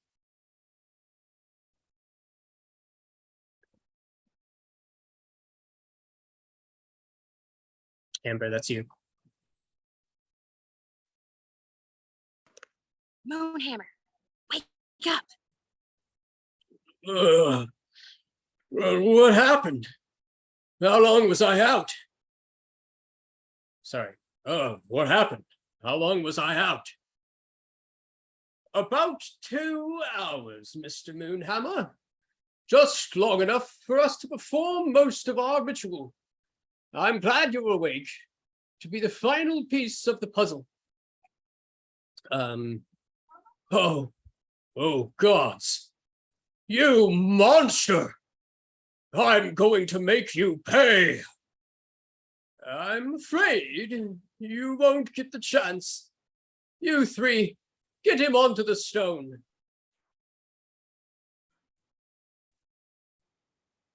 It's okay, Moonhammer. You'll figure out a way out of this. Quiet, you! Well, now that he is unconscious and we won't be causing any more distractions, the ritual can finally be completed. Hand me that knife. Will our hero escape and save his family? Who are these mysterious butchers? Did Pudge really see the future? Did any of Moonhammer's family survive? Find out next time on Moonhammer, the Hooved Avenger. And then the music goes back to normal. Thank you, Amber. You may go now, if you want to. Oh. Thank you.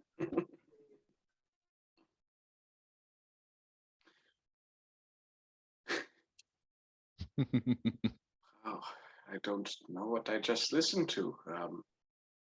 Does anybody mind if I turn the radio off when we are going through the tear?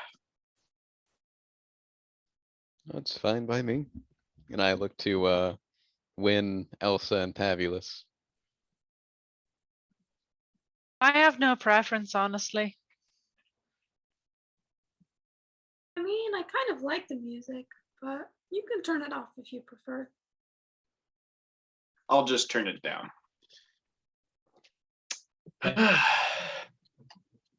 Anything changing outside as far as the view significantly? The sun has completely set at this point, and the two moons are casting their light down upon the world. Let me quickly check to see what color the world is currently. 1 second.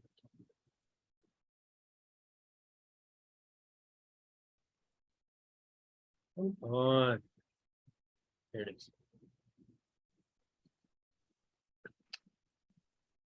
Presently, yes, the two moons, Adron being blue and Rayla being yellow, are currently casting an eerie green light together down onto the world with everything. But you can see some of the trees off in the distance are glowing a surreal and unnatural orange color. As you start to take note, and as you turn down the music, suddenly this time you all hear the same sound Guy heard before.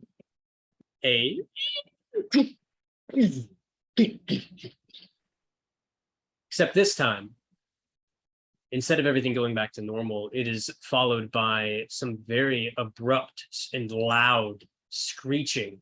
And you were all suddenly jolted to the side as the train decelerates at an impressive pace. After a couple of seconds, I don't like that. you are motionless. We're in like the kind of seating car next to our sleeper car, or are we in our sleeper cars? You're in the sleeper car, but you're in the main seating area of the sleeper car, not in your bunks. Okay. I'm gonna get up and I'm gonna go to my bunk and I'm going to get my gun, but still have it like in its like holster, scabbard, sheath, whatever you want to call it, and just like prop it like kind of in the seat next to me when I sit back down. I'm actually going over there with you because I'm gonna pull out my What the heavy heck? crossbow from under the bed. Pistol is too expensive to fire all the time. Sorry Yeah, about that I will strange winch back ad. All to of be a sudden. Guy expecting that he may things may turn extraordinarily bad is gonna go and grab his bag and gear.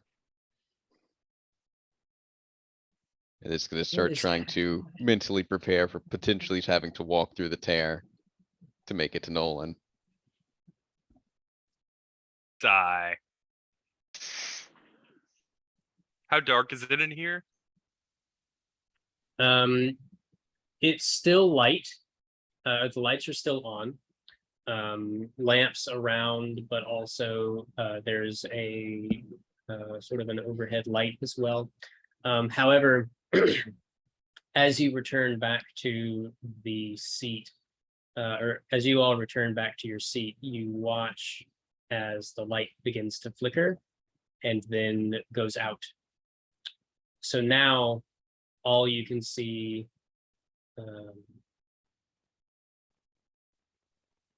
As the light goes out, I'll light a small fire in my hand and keep it burning.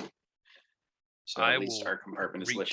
I will reach up to the top of my staff and draw a glyph on the palm of the hand, and it will begin to glow. 30 feet of light. Guy will, when the lights go out, PTSD and kind of freeze for a second and panic, and when he sees the two lights come on, he'll slowly turn to both of them and give them each a nod.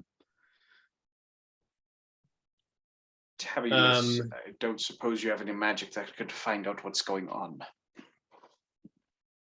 I'm not really that kind of wizard.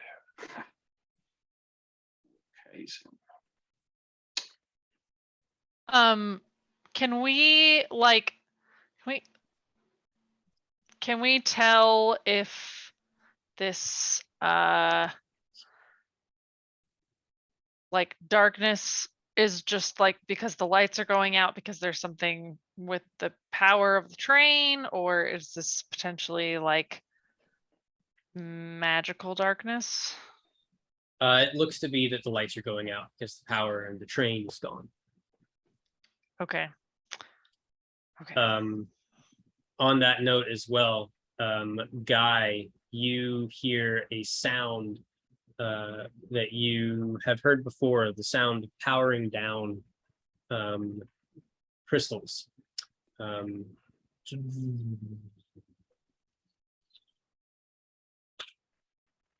And with a sort of a static sounding pop, you see the gleam go over the window once again, or the blue gleam shimmer across the window once more. And you know that the wisp shield is down. Something has cut the power. Great. Guy will turn to the group and look them up and down for a moment, and then look dead at Elsa and say, go ahead and take that out of its holster. The wisp shield is out, and I'm willing to bet you'll need it. And he will go ahead and produce his side blades to have them at the ready. As I sort of nod, and as I start unbuckling things, you like can kind of like hear like soft muttering under my breath. And I would say probably anyone with like a passive perception over like 16 would probably hear like a soft whirring as I start murmuring. And my eye starts to glow slightly, metal one.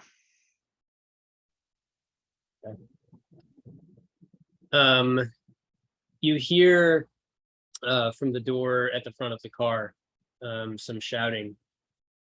Gosh dang it! I can't believe this. And the door opens and the engineer comes through, points at you, Guy. You! Metal man!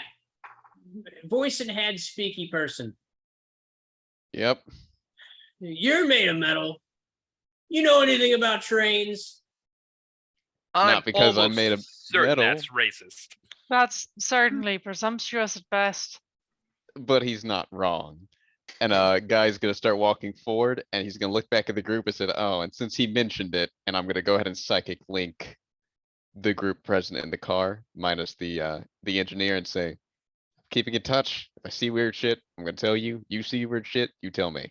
I stand up, and my gun does have like a strap that I can sort of like just sort of like hook over a shoulder. And I say, do you mind if I come with you? And Fine by me. through the psychic link to Guy, you hear I might be able to see things that others can't. Just to be clear, Phil, I just get nothing on that, right? Yes. Yeah. I think so. Yeah.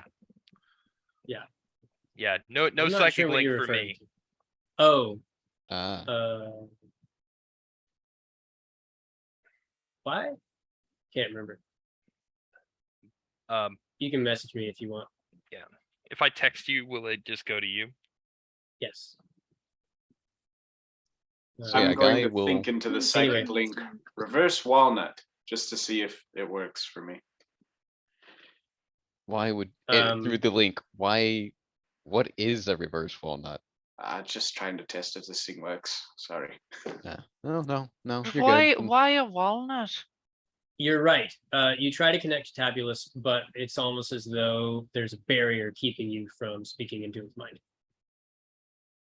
Guy will psychically to when say if Tablet starts asking weird, asking for details, he's not connected for some reason. Don't have time for it now. And they'll start heading to the door with the engineer and Elsa. And the engineer, as you all walk out, in response to earlier accusations, says, "No, I recognized his arm. Looks to be a Silverhand Mark One. I've noticed the Silverhand TKX 25,000 around town recently. This is an older model, so I wondered if maybe he had a thing for classics. The engine up ahead is a bit of an older model in a newer train, so I'll see what I can put together or take apart. Depends on what's happened. yeah, whatever. Yeah, just okay. So who all leaves the train car? Wait, what? Oh, like goes So- with him to the front. Is he asking us to go or just Or- Guy? More He is- accurately, he asked Guy to go. Elsa Uh-huh. asked if she could tag along. Guy said, yeah, that'd be appreciated. So for you three, it's whatever you want to do. Guy's not gonna tell anybody no, but I was assuming we would stay here and see what we can see from in our car. I guess. Is I'm gonna the- I'm gonna follow you guys. I mean, unless Tabulus comes, you guys don't even really have a good light source, so I'll provide that. I mean, how far does your light go? Not that far. It's produced flame, so I don't know. It's Okay. just a small handheld flame. it's like what? Five bright, 5 dim, something small. I 10-foot will- radius dim light. No, bright light 10 feet, dim light 10 feet. Okay. Seeing that the light options are limited, I will also come. Well, then who does that leave even? Well, Just me, I Nobody think. leaves You. Yeah, just you. wait, no, Kurt I'm said not unless staying here by Tabulus goes, myself. right? Wait, who's Hold on, didn't is you everyone say coming with us? Because I don't need to see. I don't need light to see. that Guy will, but didn't you say, Carl, that if Tabulus went, that you would stay?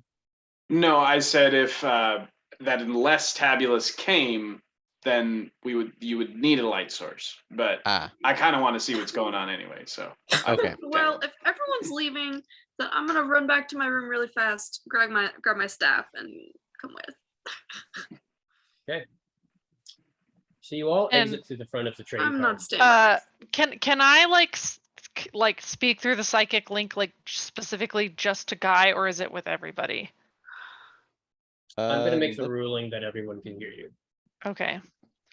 Then I'm just gonna say out loud. So is everyone coming?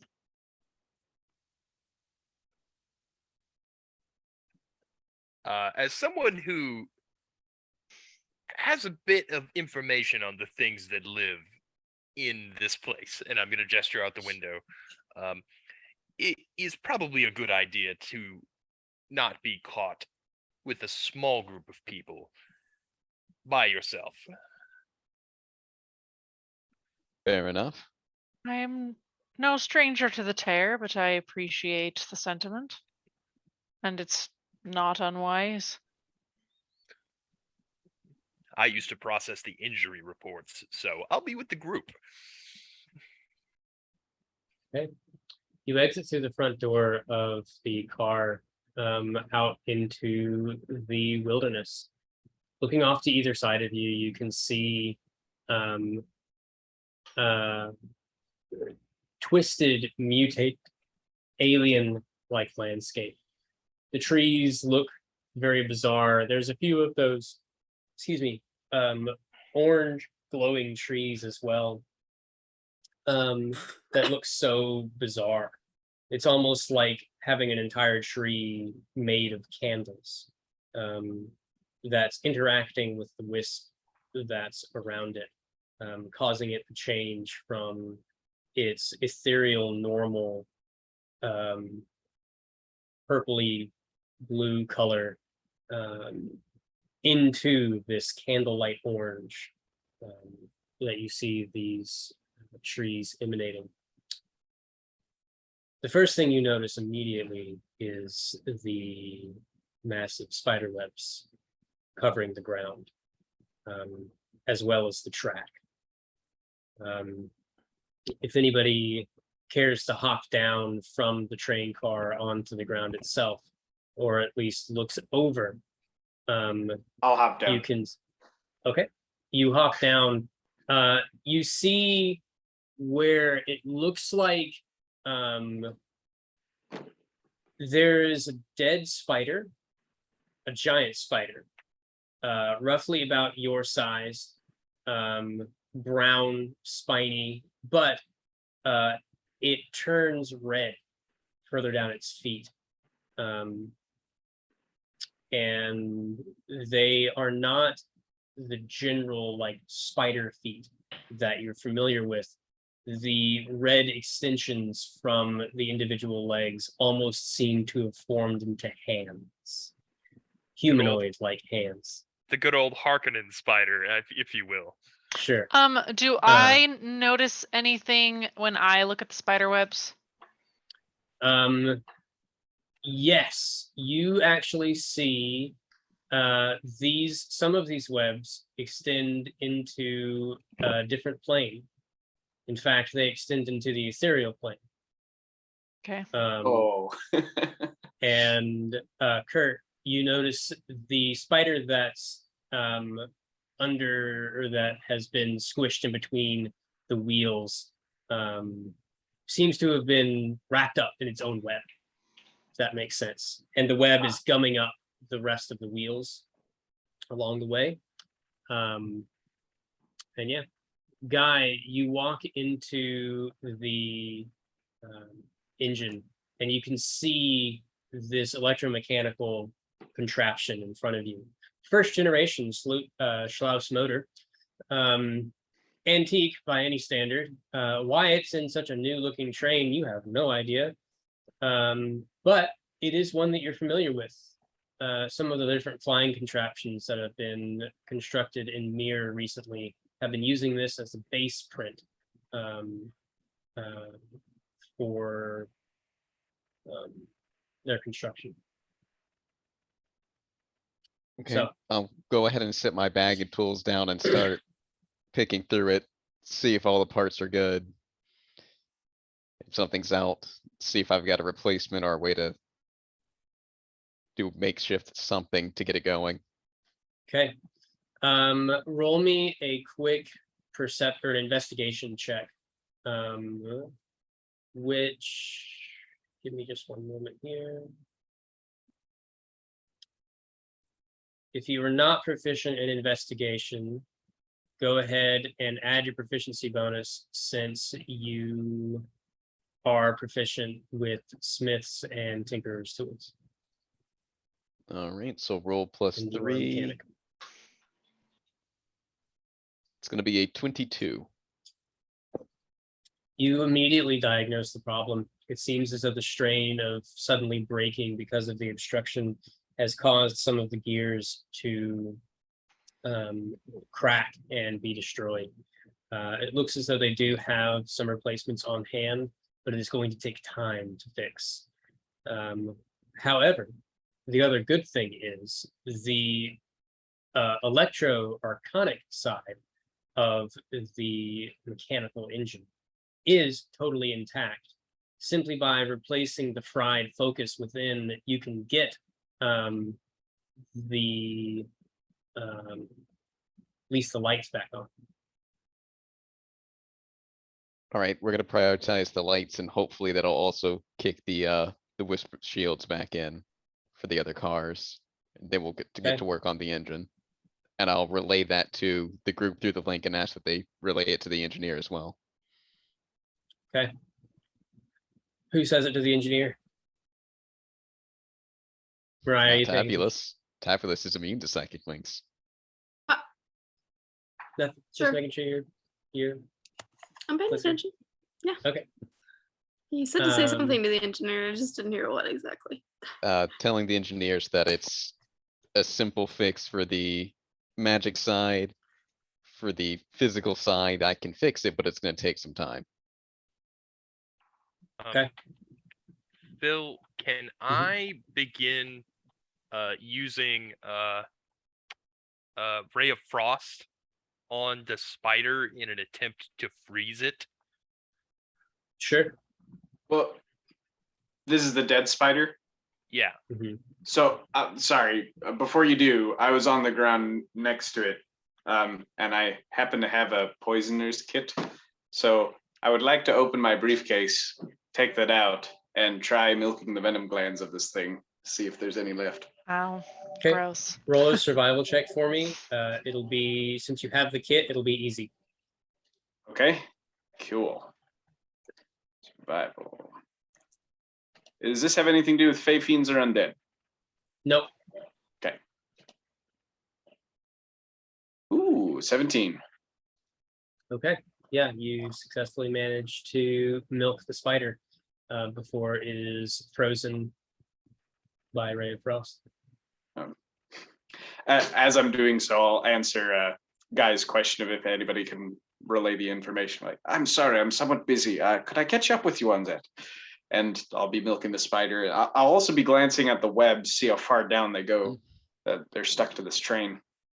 Oh, there you go. They're not. It looks like maybe a quick fire spell could dislodge the majority of the obstruction with the webbing that's been wrapped up in the wheels. On either side, I should say. But yeah. Guy, go ahead and roll me roll a d20, add proficiency bonus for putting in a new arcane focus without breaking the whole machine. Cool.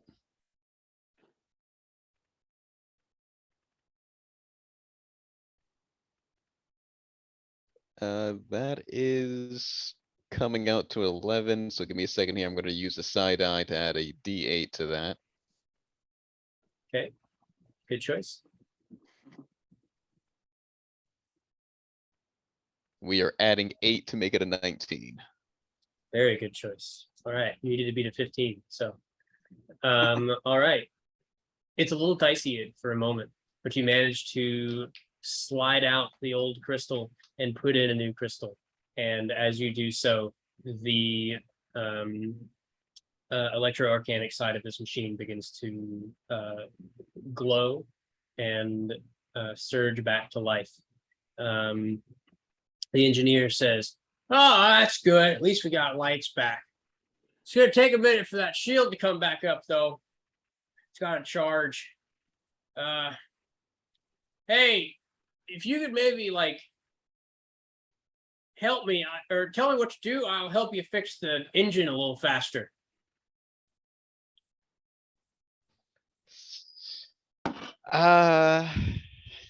I'd like to roll insight to see if he'd actually be able to keep up with the instructions, given the limited interaction I've had with him. Go ahead.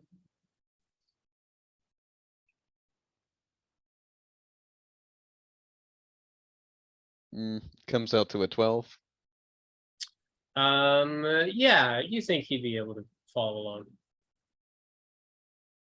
He's mechanically handy. He's just not familiar with this specific type of engine.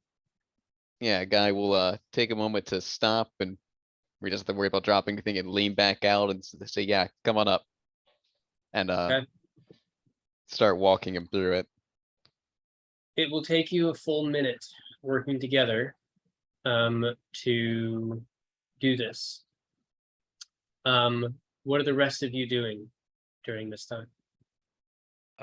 After I've hit it with enough rays of frost that it would be like Mhm. mostly frozen, I'd like to, if I can do it, sort of rule of cool, Can I use my innervating breath that blows things 20 feet away and try to like just shatter the spider out of the wheels? Do you want to use the usage of the breath to do so? Yes. I think I Okay. actually, let's see. Then yeah, absolutely. Go ahead. Yeah, I would like to I would like to do that. I basically like to just blast the spider out. You guys All right. see just sort of a like cone of force from my my maw, and I basically just blast the spider into chunks. I'll whip my hand back since I was next to it. I mean, obviously you waited till I was done, but Well, yeah, I would have waited until you weren't in front of it. right, well, to the side of it, yeah. Oh, thank you for waiting till I was done. Hey, I think this web that's keeping the train down is burnable, but I'm worried about it burning too fast and maybe too much. Would you be able to use your frost to keep it at bay if I burn it?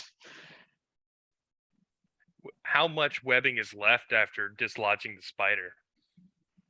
About maybe say about 15 feet worth of webbing. But you should be able to do it just fine. Or do what he's asking. Yeah, sure. Okay, but before I do, how close are the glowing trees? So why don't we go ahead and switch to the map on Astral Tabletop? So if you all Yay. want to look at that, you may. Cool. Now, I don't know what you guys can and cannot see. We'll go ahead and remove that character for now. So actually, I do know what you can and cannot see.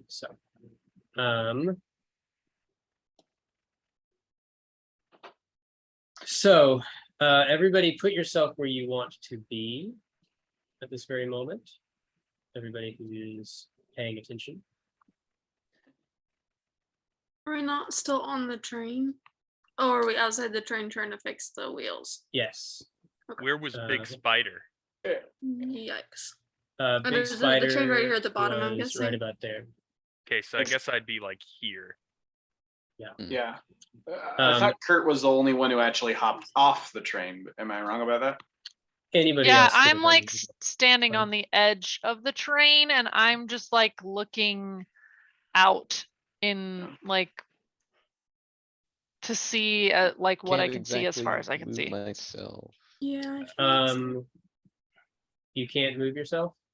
Or more accurately, I can, but I can't move myself. Like, I was assuming that it'd be like in the cabin for the engine. But it won't let me actually just move myself there. can you put yourself next to the commoner? Is this the commoner here? Or No, this is guy that right too here. far? He's right here. Commoner is on the here. I'll just put you here. There you go. Yeah, You're you're in gonna the have right to move me place. there because when I try to move into the actual model of the train, it stops me. yeah, That's does really that weird. the I don't know circle's why. like blacked There out. we go. I don't understand it, but whatever. I must Um, I must have moved to be able to do what I just did, right? Like I must be yes, where I you're am. out there. Yeah, okay. Elsa, Yes. you watch with your sight. You're looking out at everything, and those webs that extend into the ethereal plane suddenly start to become taut as you watch two large spiders, white and blue in coloration, appear out of the woods or out of the individual trees nearby and start rushing towards you. I need all of you to Alright. roll initiative. Dope. Can we do that on D&D Beyond, or do we need to do that? I'm going to In- do it on D&D Beyond. Okay. So. Want us to Okay. post our numbers in the Zoom chat? Yes. I rolled. Why you no roll? How are you guys doing so far? So far, by The the first way? natural 20 is Having fun? mine. Yeah. But yeah, no, campaign, My really good. Cool. normal roll. Roll. Roll. It's rolling, Jen. It's rolling in the Astral Tabletop app. It is. Yeah, you got to So go I open up am. the chat menu. I'm actually Oh. just going to ask you what you rolled, and you can tell me. So, I Kurt, don't know how what did that you roll? happened, but I'll take the first one. We'll take the low. Kurt, what'd you roll for initiative? 15. Tabulous 14. guy, Natural 20, total 23. right? Nice. Elsa, 19. Caradwin, Where's the thing you add to it? I don't. Oh, right there. Okay. 12.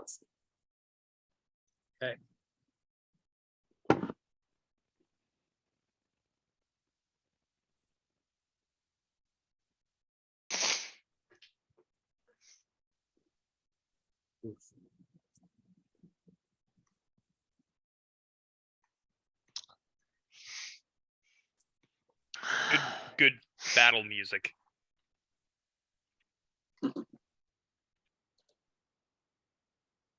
okay.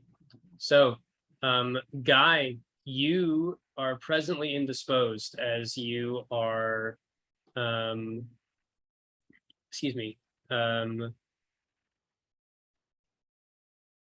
helping the engineer. Excuse me. So, you can either spend your turn going out to help everybody, or going out to fight, or you can spend your turn getting help from the engineer to fix the train. What do you do? We're gonna focus on fixing the train. Sounds good. Roll me a d20, add your proficiency bonus, and you get advantage because the commoner is helping you, or the engineer is helping you.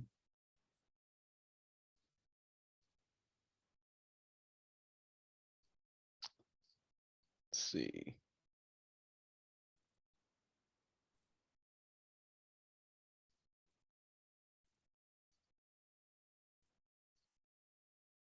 See. Do.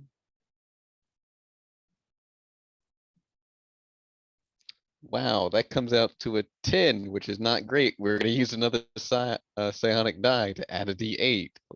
Oh boy. Okay. Okay, that's a 13. Still not great. That is still a success. It'll get harder as you go along, but the first one was easy. Elsa, it is your turn. Okay. So where are the two spiders? Are they on the map yet? So, yes, they are. I will show you. You should now be able to see them. Okay. Where is Guy? He is in the train, currently Okay. protected by the train. Okay.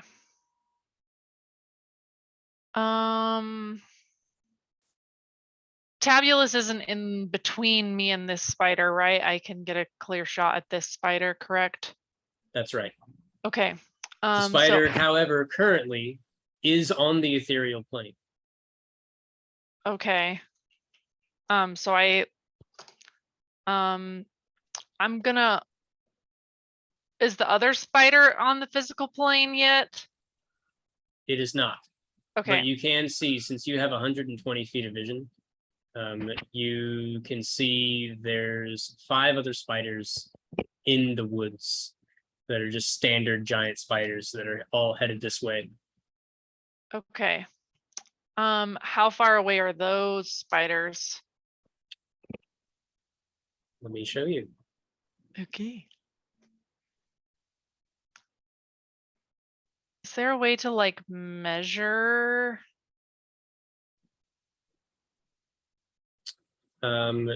Yes.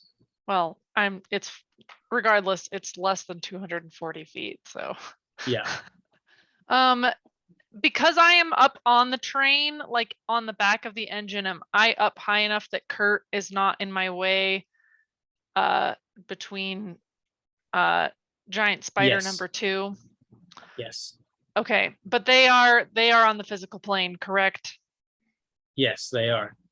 Okay, so first I'm gonna pull my rifle up to my shoulder and aim. And I am going to go ahead and do 2 things. One, I'm going to use my sharpshooter feature to take a -5 penalty to the attack roll, but add +10 to the attack's damage. Nice. But I'm also going to spend a grit point to give myself advantage. Oh, nice combo. So let's see. There is a 19 and a 4. So And you're shooting Giant Spider 2? 2, yes. Okay. So that will be, if it's -5 and then it's +3, so a 22 to hit. Okay, give me just 1 second here. Okay. I forgot that I rebalanced this and there's 1 less spider, so. Okay.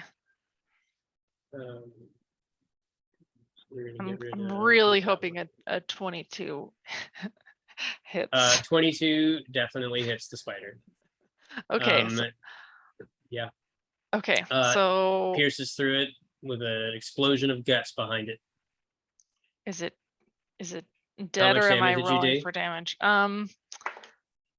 2. That's gonna be 18 piercing. Okay. It's still up, but it's very upset. Okay. I am then going to action surge and do the same thing, shooting at giant spider number 4. Okay. So that is going to be a natural 20 Nice. and another natural 20. What are you doing? So that's a total of 23. Remind me, do you do anything specific for natural 20s? No. Okay, so I'm just rolling twice and then adding the modifier once. Yes. Okay. So 8, 10, 10, 10. So that's 38 plus 14. 42 damage to the second spider. You just absolutely demolished this thing. You guys haven't even seen the spider yet, and you see Or will we? as Elsa lines up a shot on another spider. You hear the gunshot, and you just see an explosion of legs just burst out of the forest. I would imagine that Kurt probably heard each bullet whizzing over his head Oh yeah. in Absolutely. slightly different directions. Speaking of Kurt, it's your turn. My turn. So can I see the phase spiders or not? I will No. say that we have 40 feet of light from my light spell, so we should be able to see all those spiders, I think. Okay. I don't know how to do that, but that's okay. So right now, am I the only person who can see the phase spiders? Yes. Okay, so I had been running out there with a giant heavy crossbow over one shoulder, briefcase in the other, ready to go get some samples from that tree. I hear the 2 shots. Finally see the giant spiders emerging from the trees. dang it, and start running back. Can I, as a free action, can I shout out to Kurt to tell him to get back to the train? Sure. Like to Kurt and Tabulous to tell them to get back on the train. Absolutely. So you all just hear. You might want to get back on the train, like right now. My ears are still ringing. It wasn't that loud. Anyway, yeah, so I will run back to the train. I'll drop my briefcase on the train. Does that take any sort of action? No. Okay. And then is spider number 2 dead? Did we establish that? Almost. Yes. Okay. No. Giant spider number 4 Oh, sorry. is dead. Giant spider number 4 is dead. 2 is not quite. Okay, taking a quick glance around then. Well, actually, 5's closer. I will point my crossbow towards giant spider number 5 and fire. Okay. Let's see. Yeah, and I will, well, first as a bonus action, I'll activate. Let's see. Holy See me raise spirit, my hand up, activate. and I'll cut a slit across my finger and run it across the bolt before firing, and you see the bolt light up in Ooh. flame. Grody. Yeah. Nice. Okay, the attack roll is Bold not choice. great, 14. That'll still hit. Nice. With a damage of 8 piercing and And you said that was towards number 2, right? yep. Oh no, number 5. Sorry, number 5. 8 piercing and 2 fire damage. Okay. 1 second. Turn. 8. Sorry. Tell me the damage again. Total of 10 damage. Okay. All right. You hit it with this crossbow, this flaming crossbow bolt, and pin it to the glowy tree. Okay, I immediately start Um, winching up the next bolt, but that's my turn. Cool. All right. Tabulous, it's your turn now. Okay, so are 2 spiders dead? Is that right? Yes, I'm killing them now. They are dead. Okay. I'm gonna climb back on the train.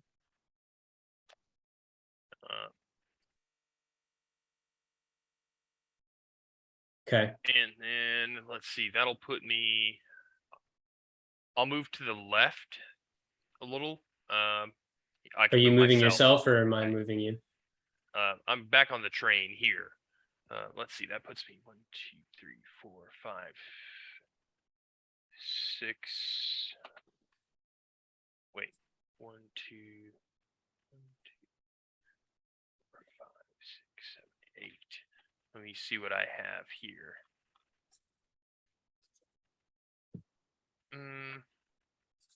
So Carl, did you shoot Giant Spider 2 or Giant Spider 5?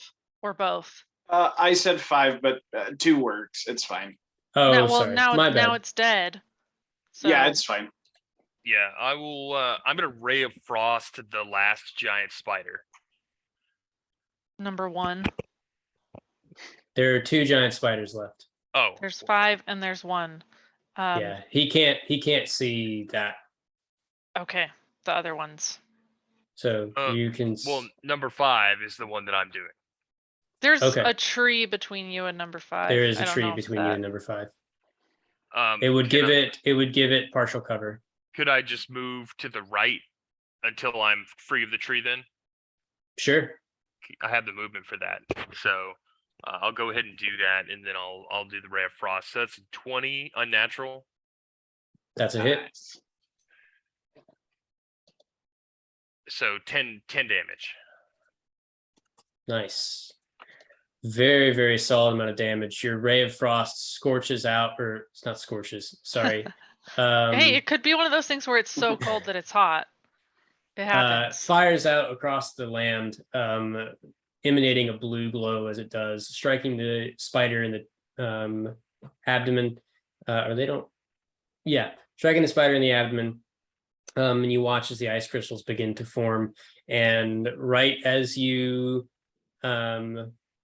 maybe start celebrating ever so slightly, you watch as a spider of blue and white coloration just materializes next to Shite. you. And That'd be a bad feeling that was happening soon. is going to make an attack against you. Tabulous. So that is a natural 1 for a 5. So that's a miss. Bless. But then it is going to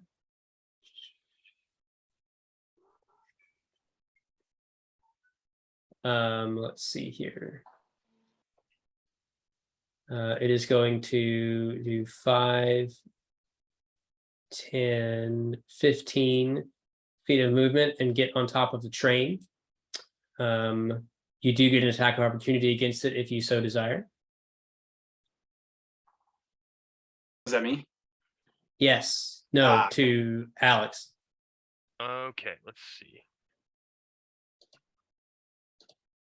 Put it right here.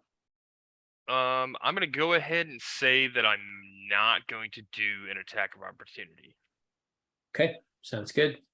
That's it for that spider's turn. Now another one over here by this tree materializes. And 5, 10, 15, 20 gets next to you, Caradwin, and is going to attack you. Awesome. That will be a 15 to hit you. I think that hits. I think I'm a 14. Yeah. You have an that's- AC of 14, so. Yeah. Okay, so it does 8 piercing damage, and as you feel its fangs burrow deep inside your arm, I need you to make a Constitution saving throw.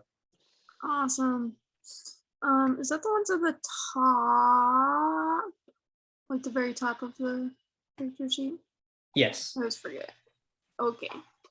There's too many. Oh, wait. No, it's that. Okay, I rolled the wrong thing, actually. But that's okay. We're going to just roll that again. Because I found it. Oh, shoot. The first one's. That's a 4. So that's 4. cool. Yeah. You fail.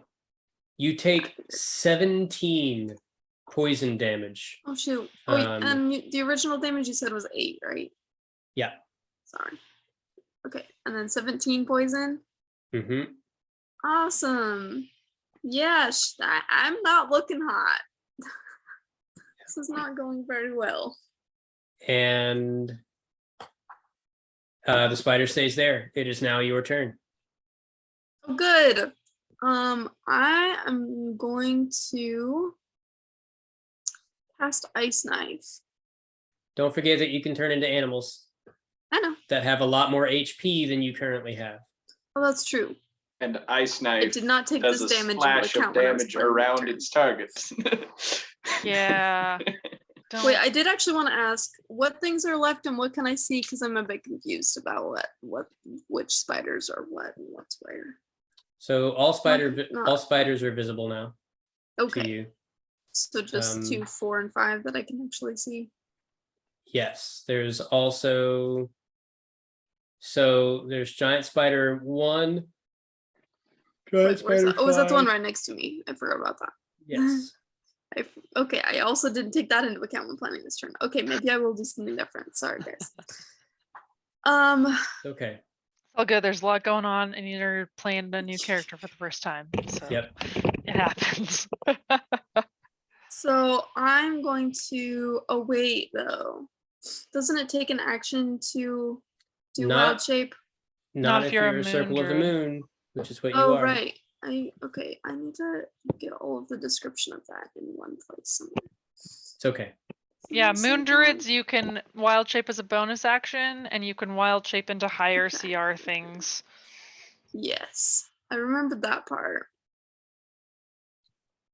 Okay, Moon cool. druid. So for my bonus action, I am going to transform into a large brown bear. Yee! And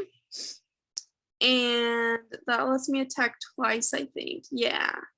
So I am going to bite the spider. +6 to hit. There's got to be an easier way to. I don't know.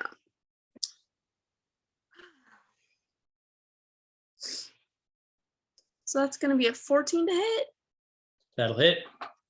Cool. And then +4.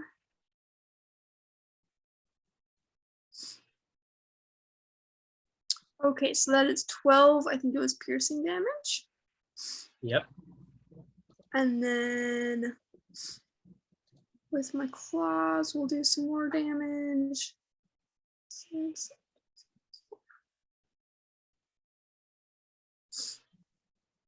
Oh, that is 7 to hit, which I'm guessing is not going to hit. That does not hit. Okay. Okay. And that's Cool. your turn. So Yeah. now, that's it. let's see. This spider here, one of the remaining 2 standard ones, 5, 10, 15, 20, 25, 30. End its move there. And then this one.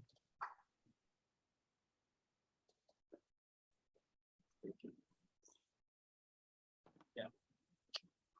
This one, 5, 10, 15, 20, 25, 30. And move to here. Okay, and that's its turn, or that's that turn. Guy, it is now your turn. All right. Having heard the gunshots, Guy will ask through the link. We're under attack. You guys got this, or? I think we got this. I'll let you Cool. know if that changes though. Cool. Think I heard something on the roof of the engine, by the way. If you get a second, maybe take a look. And the guy's gonna continue on working on the engine. Okay, roll me that standard check.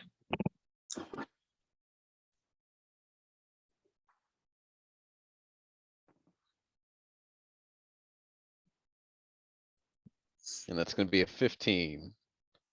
Okay, that's a success. All right. Elsa, your turn. Okay. All right. There's a so phase spider on the roof behind you, and there's one in front of you, and there's 2 spiders off to your left and your right.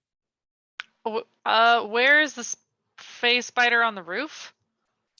Um, Is there a reason I you can't can't see see him. Oh, It's I can't just see it the for now. limitations of the system. it? Okay, whereabouts is it? It is 15 feet away from where you are, but you have to get to see it. You would have to get either down from the train or onto the roof. Okay, would getting onto the roof require anything specific or just like movement? Just movement. Okay, so yeah, I'm gonna get on the roof of the train. Okay, It won't let me move onto the roof I of the moved train. you. Oh, You're on thank the train now. you. Oh, okay, there's Guy now. Okay. Can I safely shoot at the spider without hitting engineer or Guy? You are on top of the train. They are in the train. I just can't Oh, okay. make Okay. it. Oh, okay. I was just making sure. Okay. So, I am gonna go ahead and give myself a -5 penalty for more damage, but also Okay. spend a grit point to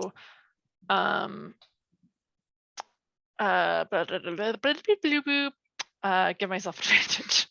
I can speak English. Advantage. Okay, so that is a 19 to hit.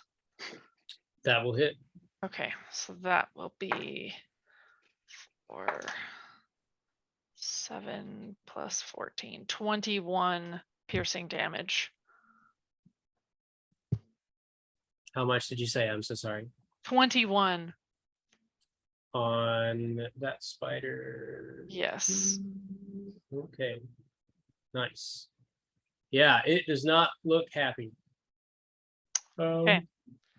But that is it. excuse me. 'Cause Okay, I have already action searched. Kurt, it's now your turn. Hey, having finished reloading my giant crossbow, I'll point it point blank at the phase spider. Say, parry this, you filthy animal. No, I don't know. Let's see. Eat my crossbow. Eat my bolts. What And this time thirdly- the bolt bursts into flame on its own, but still is flaming. Okay, here we go. Oh, come on. 12. That as you say, eat my fire bolt, and you shoot at it, it just seems to phase ever so slightly out of existence, and you miss. Secondly, the name is Dr. Kurt Hellwig. So that's Okay, cheating. doing anything else in your turn? As a bonus action, I'll flick my hand down to a pouch on my side, flip up a little vial, and my fingers almost stretch out to grab it, and I pop the cork and drink it. And then I guess the only one next to me is Ceridwen. I mean, you're kind of preoccupied, but if you're looking at me, you'll see my veins kind of bulge. My old man, Okay. skinny veins. You gonna But move yeah, it all? that's it. Your old man skinny Are veins. you moving it all, Carl? No, I'm not moving. I don't want the attack of opportunities. Okay, sounds good. Tabulous, your turn. All right. I see one spider. Well, okay, I have 40 feet of visibility, but I don't know how to see what I can see. Oh, well, my video off. There we go. All right. So, I can see. What can I see? Are there more spider nearby? Hang on. Yes, there's a spider on top of the. Here, I'm gonna make it to where you can see a little better. There you go. You should be able to see better now. You can see the phase spider. If you move away from the train, you'll be able to see the phase spider on the roof, but there's also the spider directly in front of you. Okay. I keep thinking that you're saying Fey spider, like Fey, and it's very confusing. Sorry. No, it's not. It's not your fault. It's just the nature of the words. Well.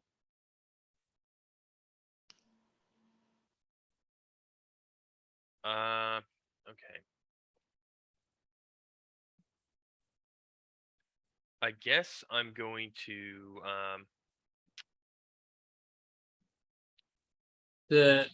Even though you can't see it, the phase spider is 10 feet diagonally down into the left of you.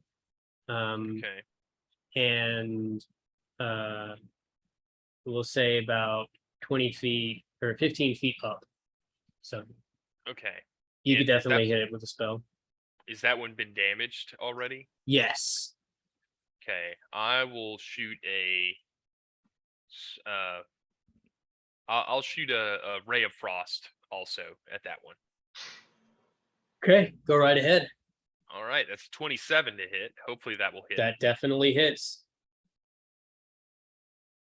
Your icy beam soars through the air, It's gonna streaks be through the air. That's what I was eight thinking. damage. Very nice. Okay, it takes the damage and it's not looking super happy. Now back to the other phase spider's turn. It sees the bear that just suddenly materialized in front of it, and is going to move over here, not provoking an attack of opportunity. Is going to attack Kurt. That is an 18 to hit. Dang, that hits. Okay. You take 9 piercing damage, and please make a Constitution saving throw. Yep. Ooh, 9 on the save. 9. That is a fail. You take 21 poison damage. And how much was the piercing? Sorry. 9 as well. Okay, so 30 9. total damage. Oh Yeah. my god. I'm down. Oh, Okay. So parry this, you Stop. filthy casual. Oh my gosh. Oh, yep. Not good. All right. So, and then the spider is going to phase out and be gone. Oh my Of course god. it is, little bitch. I want to point out, Carl, Kurt is not dead. He is simply paralyzed and stable at 0 hit points. Right, yeah, Mhm. okay. Because Oh. spider. Oh, but paralyzed too, huh? Mhm. Yeah, interesting. This is some Lord of the Rings spider stuffs. Mhm. So, Oh, sorry, you even said I was after- stable too? Yes, you're stable. As a Oh, bound fish. Interesting. But Yeah, once that you makes come sense. back, She has once a you way come with back, them. you'll be paralyzed for the next hour unless Oh a my status seal effect gosh. is performed on you. Well, okay. So, Phase Spider on top of the train is now going to lunge forward at you, Elsa, and is Oh, going boy. to get to make an attack. Okay, That'll be a 9 to hit. that will miss. Excellent. Bitch. So, after it misses, it is going to phase out. Bitch. Can I still see it? And yes, you can. Okay. You know that it is now on the ground, roughly 10-ish feet away from the train. Okay. Caradwin, it's your turn. Cool. Okay, how many spiders are left that I know of? One of them just ran away. There's one off to your left, and then there's another one off to your right. Uh-huh. I'm gonna move up to the one on my left and attack it again. Okay. And I'm gonna grab my dice to over here because that's easier. Let me find my bear thing. There. Okay. I'm stealing your new dice. Is that okay? That's okay.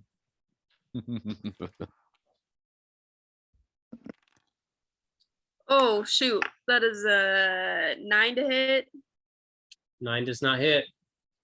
and then a 20 to hit. That Cool. will hit. Okay, so then this is 6 plus 4. What a 5? That's a 5. 11. So 15 slashing damage. Nice. That spider is Nice. barely holding on. Oh, good. And it is now going to make an attack against you. Awesome. Can I leave first though, actually? Oh, Sure. but attack of opportunity anyway, Yeah. right? So it doesn't Yeah. matter? Okay. Sure. It could miss. Huh? I said it could miss its attack of opportunity. So where are you going to run? But does it make a difference if it's attack of opportunity or not? Yeah. I don't know what you mean. Like if I leave, it gets attack of opportunity. If I don't, it's gonna attack me. Is there a difference between those two attacks is what I'm saying? No. Okay. Then where did everyone else go? Why can't I see them? They're all in the train or out of view of you. Oh, they've gotten on the train already. Hmm. What about Tabulous? Are we just not Tabulous? All right. Kurt, are we leaving him? Are we abandoning Kurt him is to the unconscious spiders? on the ground. We haven't. Nobody has had an opportunity to help Kurt. I don't think since he was not Okay, unconscious. that's fair. Maybe I should have done that instead, but You could not have done that in bear form. Oh yeah, that's true. All right. Well, I guess I will move. Where's the door to the train? Is it like Right here? here. Yes. And where is here? That's, you see the little Okay. thing? Okay, That's me. I'm gonna go right here for a minute then. Okay. Sounds good. All right, Spider's turn now. Or actually, it gets that attack of opportunity against you first. Natural 1, Oh, sorry, Good. that's a 7, but it's Misses. 7 plus 5, so 12, which Still does does not barely hit. hit. That is Who not doesn't? true. I'm a 14. Your armor class as the bear, Oh, I don't remember. it should be 11. Oh, it's 11. You're right.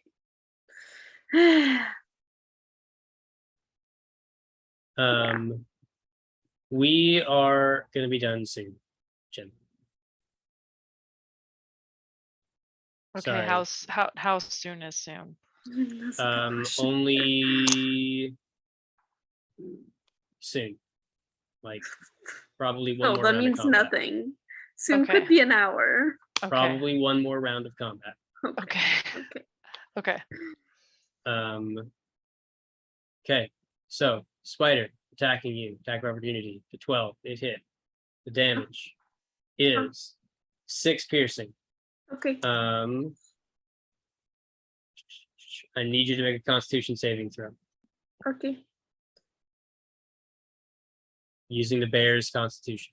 Yeah, I realized that. So is that the +3, I think? Yes. Okay. Oh, I didn't roll it. So that's 15.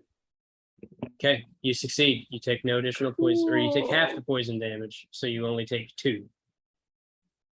Instead of the 6 or in addition to the 6? In addition to the 6. Okay. Okay. Second spider is going to run over to you, Tabulous, and give you an attack. Let's see. It's actually as it approaches you, rather than Give going you for an an attack, attack. rather than going for an attack with a bite, it suddenly rears up and is going to try and shoot some webbing at you. With a 14 to hit. That will not hit. Okay.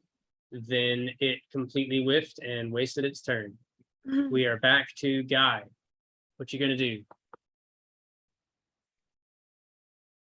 Guy is going to magically eat pretzels, but also continue repairing the train.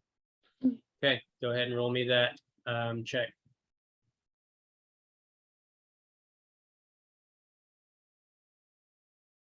And don't forget you have advantage. That's going to be the second crit 20 of the session Okay, for me. with a natural 20, you are successfully able to fix the train a little bit faster than normal, and the engine surges to life, and the train is ready to go. It could start up at any moment. And then at this Sounds point, good. Guy will go ahead and step back through the door to see what the situation outside is. Okay.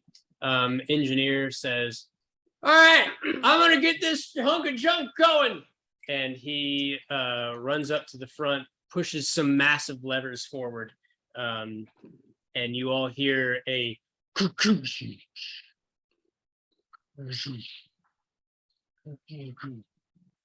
as the wheels start to turn ever so slowly. Wait, I have a question. We've got everybody on the train though, right? Nope. No, we don't. Nope, first Kurt of is all, still and on the second of all, ground. do you have We- does starting the engine inherently mean that the train starts moving? It's It's starting to. moving a little bit. It's starting to. It is a train though. Mariah, I Okay. guess we might have a turn, maybe 2 turns before it's like moving. yes. Right. So, That's unless why you I'm have a bonus action, I'm concerned. going to move on to Elsa. Okay. Okay. I can't, none of the phase spiders are currently on the material plane, correct? Correct. Can I see any physical spiders? Yes. Okay. Here, you can see those. There's one over to the left of you and one over to the right. The Okay. one to your left looks significantly more hurt than the one on your right. Okay. How is Tabulous looking in terms of like damage? Is he looking okay? Tabulous hasn't taken any damage. Okay, cool. Then I'm gonna go after giant spider number 5. Just tell me if you hit. I hit. Okay. It dies. It explodes in a just flood of gore and guts, which I guess isn't very gory. I don't know. Anyway, That sounds pretty gross. Yep. Okay. That's it for me then. Well, I'm gonna Okay. like get off of the roof of the train, and I'm gonna get to like the back of the like engine where I was before, kind of like leaning off. Is there any way that I could? I'm guessing probably not, because I used my action to attack. I'm assuming that there's no way that I could get down and like heft Kurt's limp correct. boned Since fish. you Okay. used your reaction to do that, or your action to attack, no, Okay. you cannot. Okay. All right. But okay, Then I'm you're done. yep, I'm done. Kurt, you are stable but paralyzed. Tabulous, it's your turn. Okay, can you ping Kurt for me? Because I can actually see him. Although I think I should be able to like see him technically. He's right here. I can't ping him. Oh, okay, there. Okay, 5, 10, 15, 20, 25. Okay, I'm gonna take the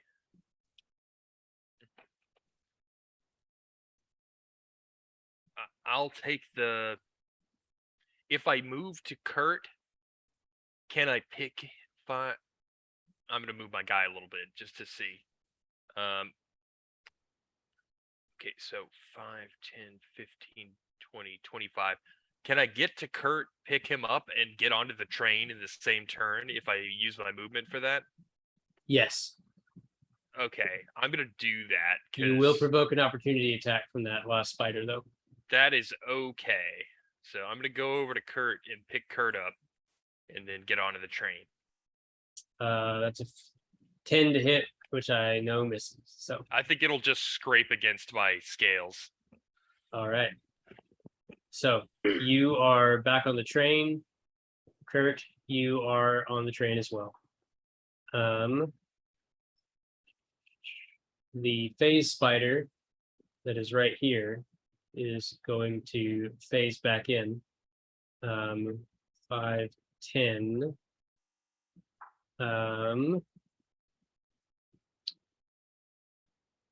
And then actually, you see nothing, and then Elsa, suddenly you just realize there's a massive spider next to you on the side of the train. Cool beans. And it's gonna get an attack against you. Cool. Love that for me. That's a 1 + 4. That's a gonna 5. miss, bitch. Yeah, it does. Okay. Other spider or other phase spider is going to 5, 10. I can see it, right? So Yes. You notice that it's running around trying to get onto the train. It is now onto the train next to Guy. It appears and it's gonna attack Guy. shit. Eh. Hope it rolls shitty. That's a 21 to hit. Oh God. Okay. That's 10 piercing damage. Is Guy immune to poison as a warforged? I'm I would actually imagine only resistant. Eh. So please I make get a Constitution advantage. saving throw. With advantage because of the resistance, correct? Correct.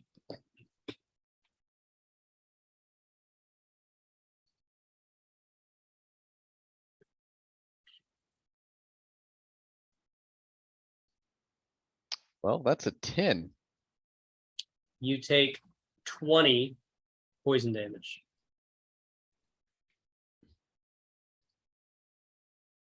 Okay. Most Carried one, unfortunate. it is your turn. Cool. Most people are kind of back on the train, right? Right. Who else is still off the train? Is it just Elsa and I? Elsa, you're the only one not on the train. Oh, okay. I'm gonna get on the train. Can I get on the train in bear form? Will I Absolutely. fit? Okay. Yeah. I mean, you won't fit through the door, but you can definitely get onto the like platform around the train or around the door. Okay. In that With case, ease. I'm gonna. But there I'm is gonna a get... there is a big spider on the platform on the engine. Oh, I forgot about that part. Okay, so we need to get that thing on before we are. Yeah. Okay. Well, I'm gonna get on the platform thing, like you said, and then I'm gonna attack the spider. How about? Nice. Good choice. That seems like a good plan to me. All right, so first attack is a 7 to hit. Does not hit. The second one, 17 plus 6, 23 to hit. That hits. I figured. And then this is gonna be 3, 8, 12 slashing damage.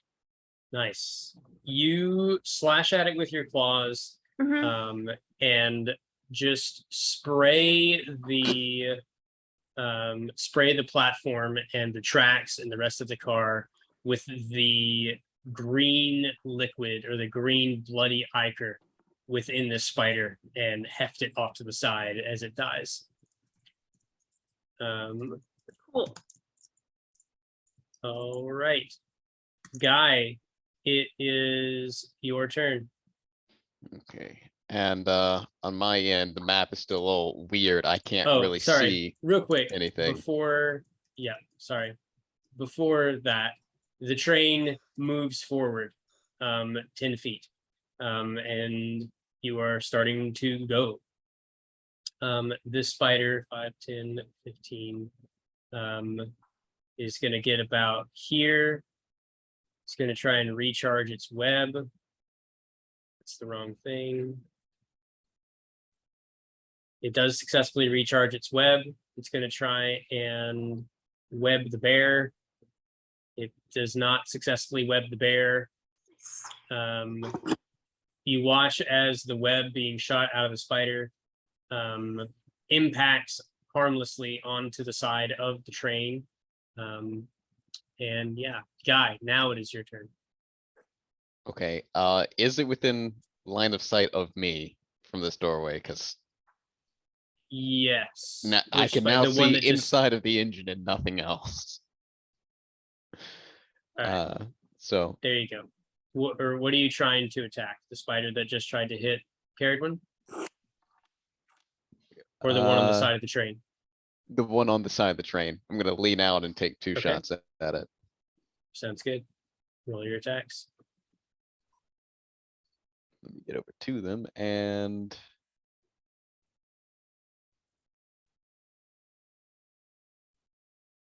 first one's gonna be an 18 That hits. and second one's gonna be an 8. Second one does not hit. The one on the side of the train, if I'm seeing this right, does not have anybody by it. That's right. Okay. That's not true. It has Elsa by it.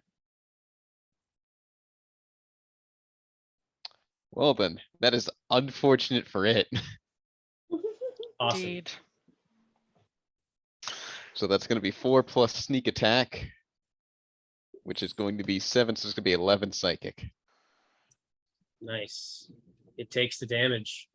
The train continues to move forward. You are now at a quick pace. And there are several trees coming up. Elsa, it is your turn. The phase spider is still on the material plane right in front of me. Yes. Okay. I'm gonna lean back and take a shot at it. Okay. Make your attack. So that is a 22 to hit. That hits. Okay, that will be 5. 12 plus 14 is 26 piercing. All right. Reeling from the damage just taken, or the psychic damage just dealt to it by the psychic blades from Guy, the spider crawls around on the side of the train as it begins to pick up speed. Going or honing in on its original target, it lurches forward as you fire your shot. How do you want to kill this last phase spider? Is its turn next, or is someone else's turn next? Somebody else's turn is next. Okay. Well, I'm gonna say that it's like starting to like, as the train is picking up speed, it's kind of starting to not really be able to hold on. And so I'm gonna take a shot at its strongest leg, which flies off, and the blowback sends it flying off of the train, and it splatters into a tree and just. Okay. It does And that. then I quickly lean back into the train so that I don't get smashed on a tree. Okay. The train continues to speed forward as the rest of you get back within the train car. As you begin to pick up speed, maybe a moment later, you see as the shimmering blue field reestablishes itself over the train car that you are inside, and you are safe. And that is where we will end tonight's session.